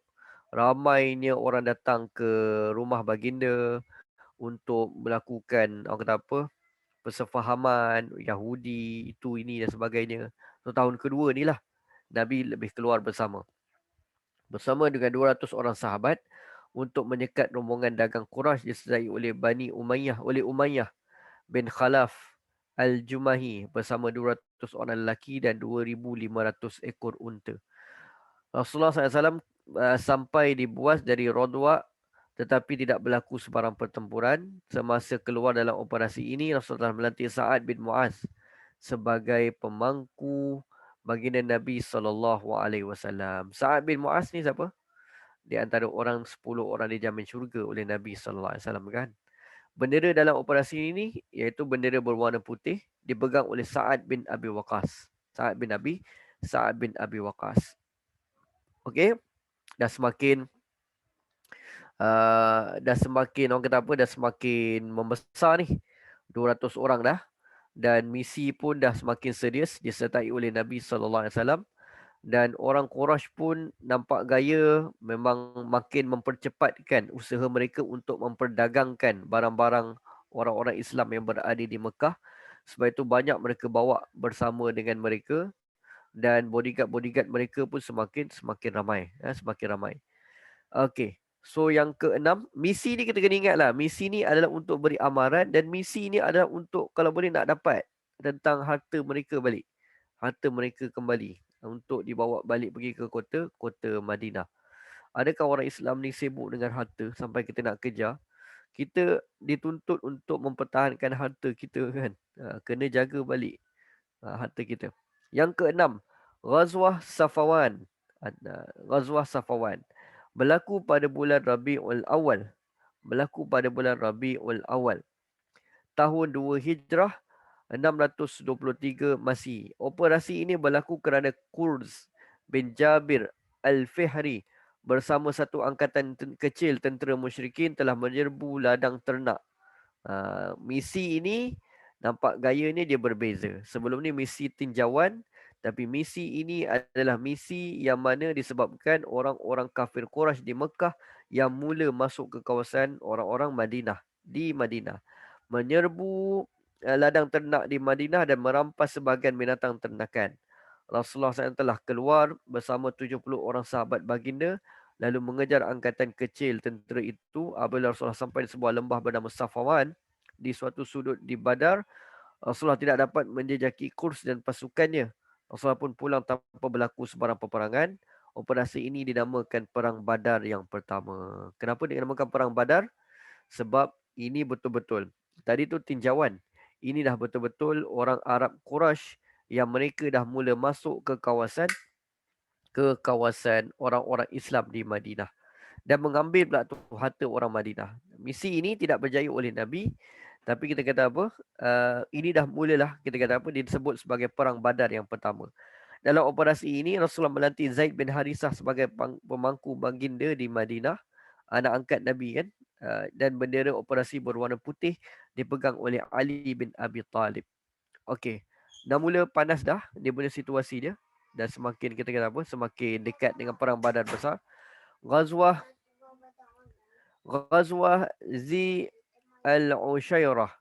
Ghazwah Zi Al-Ushairah. Okey. Berlaku pada bulan Jamadil Awal dan Jamadil Akhir. Nabi keluar di hujung Jamadil Awal dan Nabi pulang ke Madinah pada awal Jamadil Akhir. Okey. Rasulullah SAW keluar bersama 150 orang. Ada yang mengatakan 200 orang muhajirin. Dah semakin besar dah ni. Semakin besar. Boleh katakan hampir keseluruhan orang muhajirin ikut Nabi dalam misi-misi ini. Kecuali Nabi tinggalkan orang tua dan Nabi tinggalkan wanita. Dan Nabi tinggalkan wakil untuk menjaga, mengambil tempat Nabi ketika Nabi berada di kota Madinah tersebut. Keluar daripada kota Madinah. Ramai kita kata apa, misi ni 200 orang. Ini semua kebanyakan orang-orang muhajirin. Nanti 313 tu dah termasuk orang Ansar. Okey. Rasulullah tidak memaksa seorang pun bersama-sama baginda. Rasulullah tak paksa, tapi itulah ramai yang ikut baginda. Mereka keluar dengan 30 ekor unta ditunggangi secara bergilir-gilir. Operasi ini bertujuan untuk menyekat rombongan dagang Quraisy yang menuju ke Syam Sebelum itu, Rasulullah mendapat maklumat bahawa rombongan Quraisy ini telah keluar dari Mekah membawa harta orang Quraisy. Lagi banyak harta yang dibawa. Rasulullah pun nak sekat rombongan tersebut. Apabila Rasulullah sampai di Zi al-Ushairah, didapati rombongan itu telah berlepas beberapa hari awal. Inilah rombongan yang Rasulullah SAW keluar semula untuk mencarinya ketika mereka pulang dari Syam, sekaligus menjadi sebab tercetusnya perang Badar Al-Kubra. Faham tak? Rombongan ni Rasulullah SAW sebelum mereka ketika mereka berangkat daripada Mekah pergi ke Syam, Rasulullah nak sekat rombongan ni lah, kan? Rasulullah nak sekat rombongan ni. Tapi bila mereka terlepas, Rasulullah tunggu. Rasulullah tahu kan berapa hari mereka akan berada di Syam, permit visa berapa hari perjalanan mereka akan melalui tempat tersebut kembali. Rasulullah tahu kan perkara-perkara ini juga maklumat-maklumat di sisi Rasulullah SAW. Lalu kita kata apa? Rombongan ini, kumpulan ini, ketika mana mereka pulang kembali daripada kota Syam balik ke kota Mekah, Rasulullah mencari kembali kumpulan ini, dan inilah kumpulan yang menyebabkan berlaku tercetus peperangan Badar yang besar. Badar Al-Kubra. Kubra tu besar. Kubra tu adalah besar. Rasulullah SAW pada hujung bulan Ramadil awal keluar dan pulang pada bulan Jamadil akhir, iaitu seperti mana yang dinyatakan oleh Ibnu Ishaq, iaitu pengarang inilah rujukan kepada pengarang ini. Kemudian inilah sebab timbulnya perbezaan pendapat di kalangan ahli sirah menentukan berlaku operasi ini. Dalam operasi ini, Rasulullah SAW telah mengadakan perjanjian dengan Bani Mudlij dan sekutu-sekutu dari Bani Damrah. Yap. Okey. Dalam operasi ini, Rasulullah telah mengadakan perjanjian dengan Bani Mudlij dan sekutu-sekutu dari Bani Damrah untuk tidak bermusuhan sesama mereka. Bani Damrah ingat tak tadi? Yang perjanjian yang awal tadi tu, dekat Abwa tadi tu, tempat makam ibu baginda. Ketika itu dan lepas tu buat perjanjian pada Bani Mudlij ni pun tempat yang baru, maka Rasulullah pun damaikan juga dengan Islam dan damaikan juga di antara Bani Damrah. Dalam operasi Rasulullah melantik Abu Salamah bin Abdul Al-Asad Al-Makhzumi sebagai pemangku baginda Nabi SAW di Madinah. Bendera dalam operasi ini berwarna putih dan dipegang oleh Hamzah bin Abdul Muttalib. Tuan-tuan, nama yang kita baca ini, pemangku-pemangku baginda Nabi SAW, ini semua pemangku-pemangku yang hebat, bukan biasa-biasa. Dan ini juga digunakan oleh Umar Ibn Al-Khattab radhiyallahu an. Banyak di kalangan nama-nama ini diingati oleh Umar. Lalu ketika zaman pemerintahan Umar, Umar juga menggunakan nama-nama ini untuk dilantik menjalankan misi-misi khas Sayyidina Umar Ibn Al-Khattab radhiyallahu an. Okey. Sambung lagi Sariyah. Sariyah maksud apa? Nabi tidak pergi. Nabi sebenarnya memang tunggu rombongan yang tadi tu. Rombongan yang tadi. Tetapi Nabi perlukan maklumat sebab kita kata misi yang akan datang ini besar. Lalu Nabi perlukan maklumat. Nabi tunggu, tapi Nabi tidak tunggu saja. Nabi menjalankan maklumat-maklumat. Rasulullah SAW, Sariyah Nakhlah, berlaku pada bulan Rejab, tahun kedua Hijrah. Rejab, Sya'ban, Ramadan. Lagi sebulan aja lagi ni, kita nak berperang Badar. Rasulullah SAW mengutuskan Abdullah bin Jahsh Al-Asadi ke Nakhlah. Nakhlah ni mata air, kan? Jangan nama anak Nakhlah boleh juga, mata air. Bersama-sama 12 orang lelaki muhajirin, di mana setiap 2 orang bergilir-gilir menunggang seekor unta. Ada 12 orang keluar. Abdullah bin Jahsh Al-Asadi yang pimpin, 12 orang, ada 6 ekor unta dan 2 orang share seekor unta. Gilir-gilir. Nakhlah ni agak jauh. Tapi memang sengaja Nabi meninjau agak jauh sebab nak melihat bilakah mula perjalanan orang-orang Arab Quraisy untuk balik daripada Syam pergi ke kota Madinah. Dalam operasi ini, Rasulullah telah memberikan Abdullah bin Jahsh sepucuk surat dan tak boleh baca. Setelah jalan selama 2 hari, baru boleh baca. Ini pesanan Nabi SAW kepada Nakhlah tadi. Kepada Abdullah jadi untuk pergi ke Nakhlah. Lalu dia pun peganglah surat tersebut, kan. Setelah 2 hari perjalanan, Abdullah pun membaca surat itu yang tertulis, iaitu apabila engkau membaca suratku, maka teruslah berjalan sampai ke Nakhlah, Mekah dan Taif. Maksudnya jauh ni, jauh-jauh. Kan? Mekah, Nakhlah, Mekah dan Taif. Dan di situ intiplah rombongan dagang Quraisy dan kumpulkan maklumat mereka kepada kami. Maksudnya berada di atas segini, berada jauh ni. Abdullah pun berkata, lepas dia baca tu, surat tu maksudnya apa? Ibaratnya intip habis-habisan, pergilah sedekat mungkin dengan Mekah dan ada kemungkinan kamu tak balik lah. Itulah sebab tu Nabi kata, baca surat ni setelah 2 hari kamu berjalan. Abdullah pun berkata, sami'na wa ata'na. Kan? Dia kata, aku dengar. Dia kata, sami'tu wa ata'. Aku dengar dan aku patuh. Kan? Sebenarnya kisah peperangan misi-misi Nabi ni sebab sebenarnya kan, kalau kita ikuti. Sebab kita kata banyak sahabat-sahabat yang dah mula gugur apabila berlaku peperangan-peperangan ini. Kan? Walaupun kita kata peperangan dimenangi oleh orang Islam. Tapi peperangan sebenarnya tak best. Kan? Best kalau dapat syahid lah.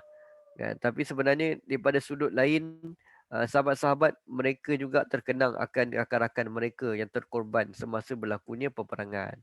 Dia dengar dan dia patuh. Kemudian beliau pun, dia ketua tadi, Abdullah bin Jashid, beritahu sahabat-sahabat tentang isi kandungan surat tersebut. Dia pun tak paksa. Dia kata, aku baca surat dan surat ini menunjukkan supaya aku perlu terus sampai dekat dengan lagi kota Mekah. Risiko amat besar dan siapa yang nak ikut, ikutlah. Siapa yang bercita-cita syahid, boleh terus bersama dengan aku. Siapa yang takut mati, ayat dia, siapa yang takut mati, boleh balik. Dia kata. Kata Abdullah, aku sendiri akan pergi. Dan mereka semua mengikutinya. Semua orang ikut, tak ada pun yang balik. Kecuali di tengah-tengah perjalanan, Sa'ad bin Abi Waqqas dan Utbah bin Ghazwan. Yang tadi kan, yang lepas daripada kumpulan Arab Quraisy tadi, mereka kehilangan unta mereka. Orang lain nak laju. Jadi kalau mereka ikut, jadi sebenarnya akan berlaku apa? Berlaku lambat pergerakan mereka. Lalu mereka ambil keputusan, tak apalah, kami terpaksa tunggu berjalan perlahan untuk balik ke kota Madinah. Sementara kami mencari unta-unta juga terlepas tadi tu. Kan? Seekor unta terlepas yang dikongsi oleh Sa'ad bin Abi Waqqas dan Utbah. Lalu mereka pun berhenti di situ. Membiarkan rombongan Abdullah untuk terus pergi. Sementara itu Abdullah bin Jashi dan yang lain yang meneruskan perjalanan sampai ke Nakhlah. Di situ ada rombongan dagang Quraisy. Ada rombongan dagang Quraisy. Dia jumpalah membawa anggur kering. Apa anggur kering? Kismis. Kan? Anggur kering kismis. Lauk pauk, aneka jenis barangan perdagangan. Banyak juga ni. Dan rombongan tersebut turut serta Amru Al-Hadrami dan Osman dan Naufal. Osman dan Naufal ni anak Abdullah bin Mughirah. Abdullah bin Mughirah ni, Abdullah bin Mughirah di antara orang-orang yang di Makkah lah yang melawan orang Islam. Al-Hakam bin Kaisan, seorang khadam daripada Bani Al-Mughirah. Ini nama-nama yang penting, orang-orang kita tahu, orang-orang anak-anak menteri yang berada dalam kumpulan tersebut. Lalu pasukan Islam berbincang sesama mereka. Ini salah satu ilmu yang patut kita ambil hari ini. Pasukan Islam berbincang sesama mereka. Ada yang berkata, sekarang kita berada di hari terakhir bulan Rejab. Lepas Rejab masuk bulan Sya'ban. Rejab masuk bulan Sya'ban. Bulan Rejab adalah bulan haram. Ada bulan haram. Apa maksud bulan haram? Bulan yang tidak boleh berperang. Bulan yang tidak dibenarkan untuk berperang ataupun menumpahkan darah. Okey. Kita pergi sikit kepada nota kaki.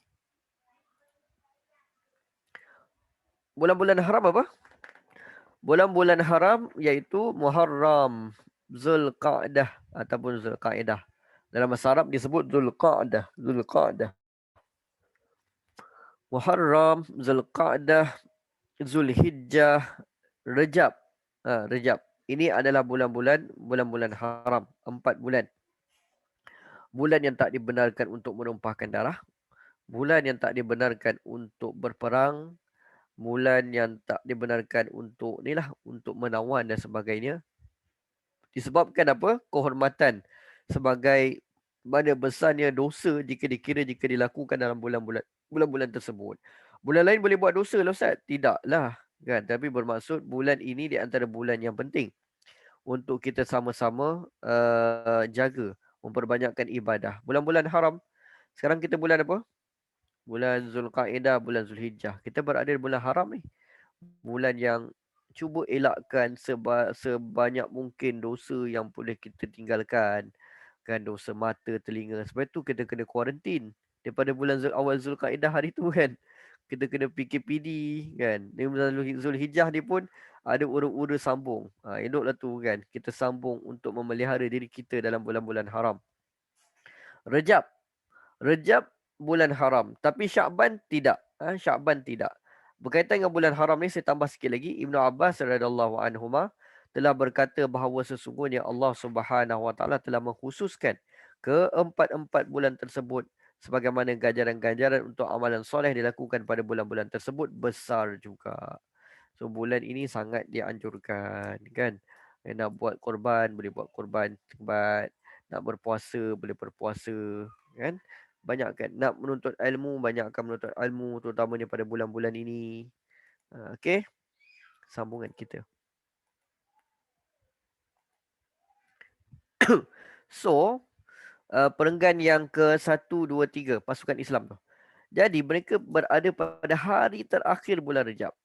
Kan? Kalau kita perang mereka, kita kacau mereka ni, berarti kita telah menceroboh bulan kesucian, bulan haram. Macam mana ni? Bulan haram bukan ada syariat untuk Islam saja. Semua orang tahu bulan haram ini daripada dulu lagi. Pada zaman Nabi Ibrahim AS. Bulan yang sangat dipelihara. Bulan yang sangat mulia, tak boleh berperang. Sangat-sangat besar dosa orang yang berperang pada bulan haram. Kecuali kecuali jika kita diserang, tu lainlah kita mempertahankan diri. Okey. Kalau kita memerangi mereka, berarti kita menceroboh kesucian bulan haram. Tetapi kalau kita biarkan, kita akan rugi. Kan? Kalau kita biarkan, kita akan rugi. Mereka lagi sehari saja, lagi sikit lagi nak masuk ke Mekah. Mereka akan terlepas masuk ke tanah haram, masuk ke Mekah lah. Akhirnya duk ijtihad, mereka kata apa? Akhirnya mereka bersetuju untuk bertarung, untuk lawan, untuk perang lah. Seorang tentera Islam memanah Amru bin Al-Hadrami sehingga mati. Dalam 12 orang tadi, 2 balik, Sa'ad bin Abi Waqqas dan tadi kan kita kata Utbah tadi. Lepas tu tinggal 10. 10 ni lah menyerang. Seorang tentera Islam, dia panah. Dan kita kata peperangan ni agak mudah bagi 10 orang ni. Sebab apa? Sebab tentera orang Quraisy tersebut tidak bersedia dengan peralatan-peralatan berperang dengan baik. Kerana itu masih lagi dalam bulan haram. Lalu seorang tentera Islam telah memanah Amru bin Al-Hadrami sehingga mati dan mereka menawan Osman dan Al-Hakam. Sementara Naufal tadi terlepas. Mereka membawa barang dagangan serta 2 orang tawanan itu ke Madinah. Bawa pergi Madinah. Osman dan juga Al-Hakam tadi. Mereka telah mengasingkan 1/5 daripada barang dagangan tersebut. Itulah 1/5 harta rampasan perang yang pertama dalam sejarah Islam. Pertama lagi. Hari ini kita belajar harta rampasan perang yang pertama. Iaitu diambil pada bulan haram. Iaitu pada bulan Rejab. Dalam Sariyah apa? Dalam Sariyah An-Nakhlah. Sariyah An-Nakhlah berlakunya kita kata apa? Perang barang dagangan barang harta rampasan pertama dalam Islam dan 2 orang tawanan pertama dalam Islam. 2 orang tawanan pertama dalam Islam. Okey. Okey. Rasulullah SAW tidak macam mana pun bila balik Rasulullah SAW tidak setuju tindakan tentera Islam tersebut. Rasulullah SAW berkata, aku tidak menyuruh kamu menyerang dalam bulan haram. Dia berkata, aku tak suruh pun. Lalu Rasulullah menangguhkan tindakan terhadap barang dagangan. Rasulullah hold dulu. Dan 2 tawanan tu pun Rasulullah SAW pun tahan dulu. Tak buat apa-apa keputusan lagi. Kejadian itu beri peluang pada orang musyrikin. Dia pun duk cananglah bahawa orang-orang Islam ini tidak menjaga bulan-bulan diharamkan oleh Allah Subhanahu Wa Taala. Ia menjadi buah mulut sana sini, viral sana sini, sehingga Rasulullah pun menunggu wahyu daripada Allah, lalu turunlah wahyu yang tegas menjelaskan mengenai apa yang dipertuturkan kesalahan dilakukan oleh musyrikin lebih besar dosanya daripada orang-orang Islam tadi. Ya, salah, tapi sebenarnya dosa orang-orang musyrikin lebih besar lagi berbanding dengan kesalahan orang Islam yang dilakukan tadi. Firman Allah dalam surah Al-Baqarah, yas'alunaka 'anil syahril haram, qul kita syahril haram qitalun fihi, qul qitalun fihi kabir wa saddun an sabilillah wa kufrum bihi wal masjidil haram wa ikhraju ahlihi minhu akbaru 'indallah wal fitnatu akbaru minal qatl. Saya baca sampai situ dulu. Fitnah itu lebih besar daripada membunuh. Ayatnya, mereka bertanya kepadamu wahai Muhammad mengenai hukum berperang dalam bulan yang dihormati. Katakanlah peperangan dalam bulan itu adalah dosa besar. Dosa, salah, dosa besar. Tetapi perbuatan menyekat orang Islam dari jalan Allah dan perbuatan orang kufur, orang kafir tadi juga, perbuatan yang mendekat ke Masjidil Haram juga, dan juga mengusir penduduknya itu lebih besar dosa di sisi Allah. Dan Tuhan kata, dan ingatlah, angkara fitnah itu lebih besar daripada dosa. Maksudnya apa? Syirik. Fitnah dalam Al-Quran bermaksud syirik. Fitnah dekat ayat ni bermaksud syirik. Jangan kita suka, kadang ustaz-ustaz pun duk kongsi ayat yang sama. Ingat tuan-tuan, jangan fitnah. Fitnah itu lebih teruk daripada membunuh. Fitnah dalam Al-Quran bermaksud syirik kepada Allah Subhanahu Wa Taala. Okey, saya nak laju sikit. Kita nak habis dah pun masa kita. Ayat ini menjelaskan dengan terang bahawa gembar-gembur yang dibuat oleh pejuang orang musyrikin menimbulkan keraguan tentang tindakan para pejuang itu tidak ada asasnya. Ini kerana kehormatan bulan suci bukan setakat dengan peperangan saja. Tapi orang kafir telah memerangi Islam, menindas penganutnya. Islam tinggal di tanah haram. Masa dulu pun mereka rampas harta, mereka cuba bunuh Nabi. Bila pula kesucian dan kehormatan tempat itu dipulihkan, maka dakwah-dakwah disebarkan oleh musyrikin itu sebenarnya hanya untuk melakukan kekejian kepada Nabi kita dan kepada orang Islam. Selepas peristiwa tersebut, walau bagaimanapun Rasulullah membebaskan 2 tawanan dan membayar diat mangsa yang terbunuh kepada keluarga mereka. Rasulullah bayar ganti rugi. Salah dan tak salah lah, tapi Allah Ta'ala juga membela perbuatan tersebut dan Rasulullah SAW bebaskan mereka. Demikian Sariyah dan Ghazwah yang berlaku sebelum Perang Badar tidak satu pun menyebabkan rampasan harta dan pembunuhan mereka setelah berlaku kejadian orang musyrikin di bawah pimpinan Kurs tadi. Satu pun tak ada rampasan harta pembunuhan melainkan yang tadi last tadi tu. Kecuali yang satu tadi Kurs Jabir tu dirampaskan harta tadi. Jadi punca awal disebabkan oleh orang musyrikin di samping tindakan-tindakan lain yang mereka lakukan terlebih dahulu. Kejadian yang berlaku dalam operasi diketahui oleh Abdullah bin Jahsy itu sebenarnya walau bagaimanapun kita kata salah tadi, tapi dapat membimbangkan orang musyrikin. Mereka yakin bahaya dah mula ada di hadapan mereka. Mereka pun sudah terjebak dengan apa yang mereka bimbangkan. Mereka mula sedar yang Madinah berada keadaan siap sedia. Anytime aja. Apatah lagi bila dah balik tawanan cerita sungguhnya Muhammad itu telah buat itu, buat ini itu, maka mereka pun akhirnya sedar bahawa orang Islam tidak boleh diganggu. Jadi berjayalah misi Nabi SAW untuk memberikan amaran kepada orang Quraisy. Saya sambung lagi. Bawah tu, orang musyrikin merasakan bahawa perniagaan mereka ke Syam bahaya dan bahaya yang berterusan.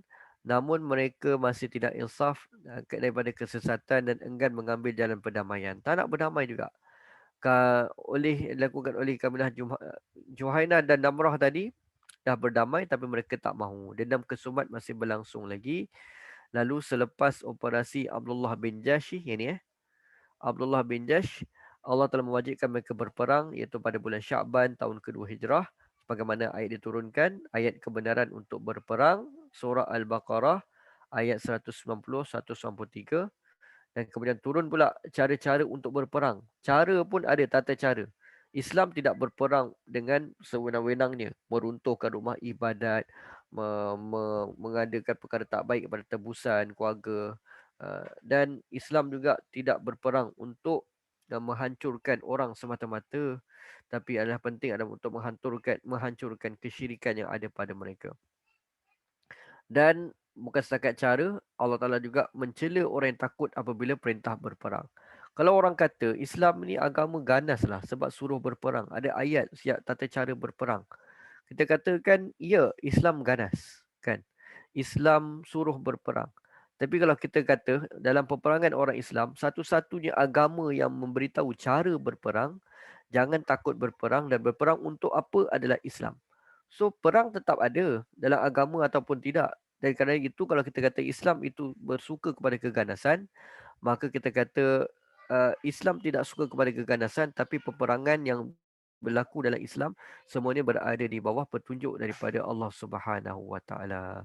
Seterusnya ada ayat-ayat tentang cerita peperangan-peperangan, dan di antara perkara yang saya nak pergi teruskan iaitu kita dalam misi-misi yang berlaku tersebut, dalam hari-hari bulan-bulan berlaku tersebut, bulan Syaban tahun 2 Hijrah, berlakunya perpindahan kiblat dari Baitul Maqdis ke Masjidil Haram. Peristiwa ini membawa mesej golongan minoriti munafikin Yasrib daripada orang Yahudi telah pun bersetuju untuk menyenai pasukan Islam dan akhirnya berpaling tadah kembali kepada sabiat lama mereka. Dengan itu barisan Islam bersih dari pembelot dan juga pengkhianat. Perpindahan kiblat ini memberi mesej. Faham tak maksudnya? Ketika berlaku sibuk-sibuk ni berlaku perubahan kiblat di Masjid Qiblatain. Di Masjid Qiblatain. Dan kalau kita lihat sebelum berlaku perubahan kiblat, orang-orang Yahudi suka juga ikut orang Islam. Tetapi lepas berlaku perubahan kiblat, maka orang-orang Yahudi tersebut tidak suka lagi untuk ikut orang Islam, dan kita kata apa, tak apalah hikmahnya bahawa orang-orang Islam, rombongan kumpulan orang Islam solid, tidak ada orang-orang munafik ataupun tidak ada orang-orang Yahudi. Ini Masjid Qiblatain. Rindu nak pergi Masjid Qiblatain. Masjid Qiblatain, dua kiblat. Ini adalah kiblat awal. Kiblat awal. Ni kiblat sekarang. Tak ada. Dan ke belakang ni tak ada. Sekarang ni kiblat sekarang. Ni masjid kiblat awal. Sekarang dah tukar. Pergi ke kiblat ke mimbar yang baru pula yang sekarang ni. Masjid Qiblatain. Ya Allah, rindunya nak pergi Mekah Madinah ni. Okay. So Masjid Qiblatain. Ini di antara peristiwa yang terselit di sebalik sejarah-sejarah peperangan-peperangan tadi. Yang saya lajukan tadilah. Tapi daripada masjid itu pun di antara kisah kaitan dengan peperangan, bagaimana musuh akhirnya, musuh dalam selimut mula berpaling tadah, dan kita kata tak apa. Sungguhnya orang Islam bersih daripada pembelot dan pengkhianat. Perpindahan kiblat memberi mesej yang halus mengenai bermulanya putaran baru bahawa ianya berakhir setelah umat Islam berjaya menakluki kiblat ini. Dengan kata lain, bukankah pelik kiblat suatu kaum berada di tengah tangan musuh? Kan? Pasti satu hari nanti kiblat kita akan dibebaskan. Pastinya pelik kenapa Al-Aqsa berada di tangan musuh. Tapi insya-Allah satu masa nanti kita juga akan bebaskan. Setelah mendapat perintah dan isyarat-isyarat ini, maka orang Islam semakin bertambah cergas dan bersemangat untuk berjihad ke jalan Allah serta menghadapi musuh di medan peperangan. Cergas mereka. Orang Islam fit, kan? Orang Islam macam orang Melayu zaman dulu. Tengok gambar zaman dulu semua slim je, kan? Cergas, bersukan dan sebagainya. Kita hari ini macam mana? Kan? Berat makan lembut. Alasan PKP bertambah, kan? Tak PKP pun bertambah berat. Macam mana? Kita kan? Okay. Tuan-tuan rahmat Allah SWT, semoga bermanfaat pada hari ini. Kita selesai dahulu sampai muka surat 335. Nanti kita akan sambung dalam bab yang baru daripada kita punya perbincangan kita ini. Muka surat yang seterusnya iaitu berkaitan dengan apa? Saya pun tak tengok buku tadi. Okey, Perang Badar. Lepas kita masuk Perang Badar. Pada muka surat 337, kita akan lihat Perang Badar. So, jangan miss pada sesi akan datang. Perang Badar, banyak perkara yang patut kita belajar. Satu perjuangan dalam keadaan sukar dan susah, tapi mampu untuk kita lepas ujian-ujian kesusahan tersebut. Perang Badar, kita keadaan yang susah sekarang, berada dalam keadaan COVID, ekonomi yang kurang, kita negara-negara Islam yang di antara terkesan, tapi boleh tak kita bangkit? Boleh, kan? Kita akan bangkit, melebarkan dengan mana kita mengambil iktibar daripada kita punya kisah Perang Badar tadi. Okey. Semoga bermanfaat. Jadi beberapa pengajaran yang boleh kita ambil daripada daripada pengajaran kita pada hari ini. Hari ini kita belajar jenis-jenis perbezaan di antara misi-misi penting Nabi, Ghazwah, Sariyah dan juga Ba'as. Yang pertama, Ghazwah, Nabi ikuti. Sariyah, Nabi hantar wakil. ba'as, Nabi hantar delegasi atau utusan. Yang kedua, kita mempelajari bahawa umat Islam kena berjiwa besar. Walaupun kecil, 200 orang muhajirin, Madinah, orang Islam perlu berjiwa besar. Kan? Beri tekanan kepada orang Mekah yang pada masa tersebut ekonomi jauh lebih kuat. Ketenteraan jauh lebih hebat. Dan nak kata apa, orang Islam perlu berjiwa besar. Kita tim kecil je. Kita belajar ni pun ala sikit 20 orang. Tapi perlu berjiwa besar. Satu masa nanti akan lebih ramai orang dapat manfaat daripada sirah Nabi SAW. Kan? Tak mustahil. Kita hanya buat je. Buat je tak apa. Kan? Sikit ke ramai ke follower ke yang lihat ke. Itu tak penting. Yang penting kita buat kerja kita. Yang ketiga, kita melihat bahawa uh, kita perlu seimbangkan di antara senjata doa tawakal kita dengan urusan-urusan duniawi kita. Bagaimana Nabi SAW dekat dengan Allah dan malaikat yang sentiasa bersama dengan Nabi, tetapi Rasulullah SAW turut menjalankan misi-misi yang penting untuk menjaga keselamatan orang-orang Madinah yang terdapat, orang-orang Islam yang terdapat di Madinah satu masa dahulu. Jadi penting untuk kita seimbangkan. Ambil iktibar pada hari ini kita sedang mungkin keliru ataupun kita rasa sukar. Hari ini kita nak buat apa, Ustaz?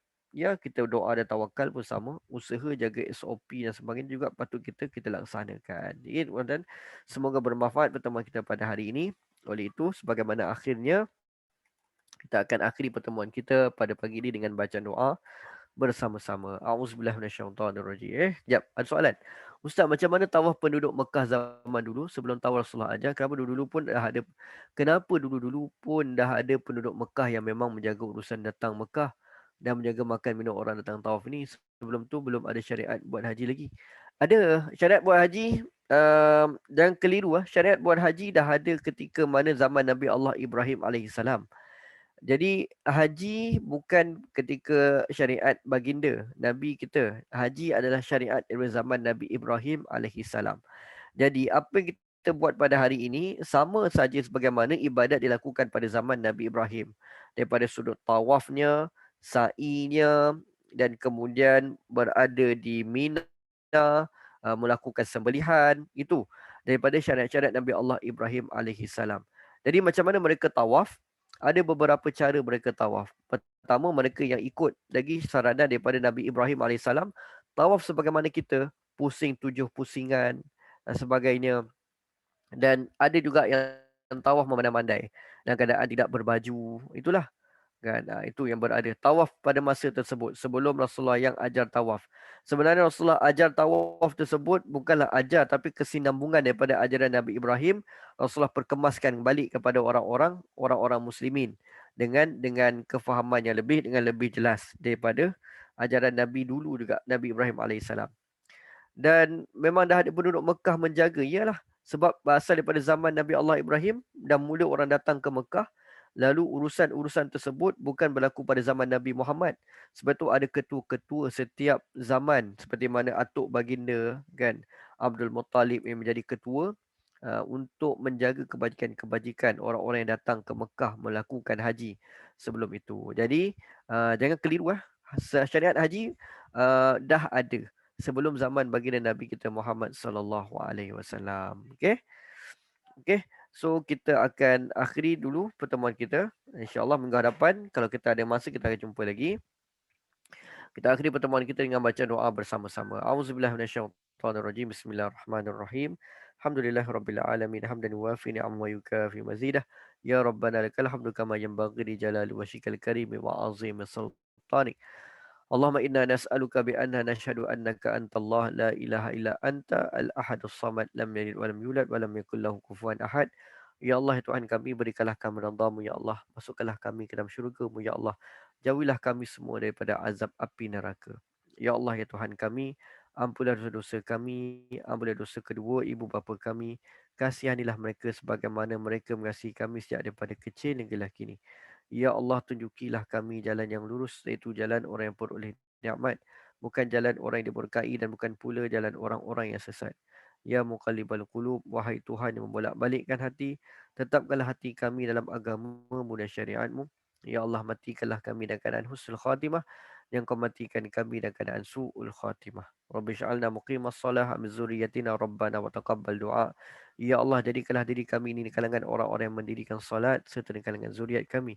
Rabbana hablana min azwajina wa zuriyatina qurrata a'yun waj'alna lil muttaqina imama. Allahumma inna na'udzubika minal jununi wal baras wal juzam wa min sayyi'il asqam. Rabbana atina fid dunya hasanah wa fil akhirati hasanah wa qina azabannar. Wa sallallahu ala sayyidina Muhammad walhamdulillah rabbil alamin. Taqabbalallah minkum. Okay, setakat tu saja untuk pada pagi ini. Terima kasih semua. Jazakallahu khair Ustaz. Barakallahu Ya, fiik. Ustaz. Okay, sama-sama. Ya, Ustaz. Okay, sama-sama. Salam. Terima kasih Ustaz.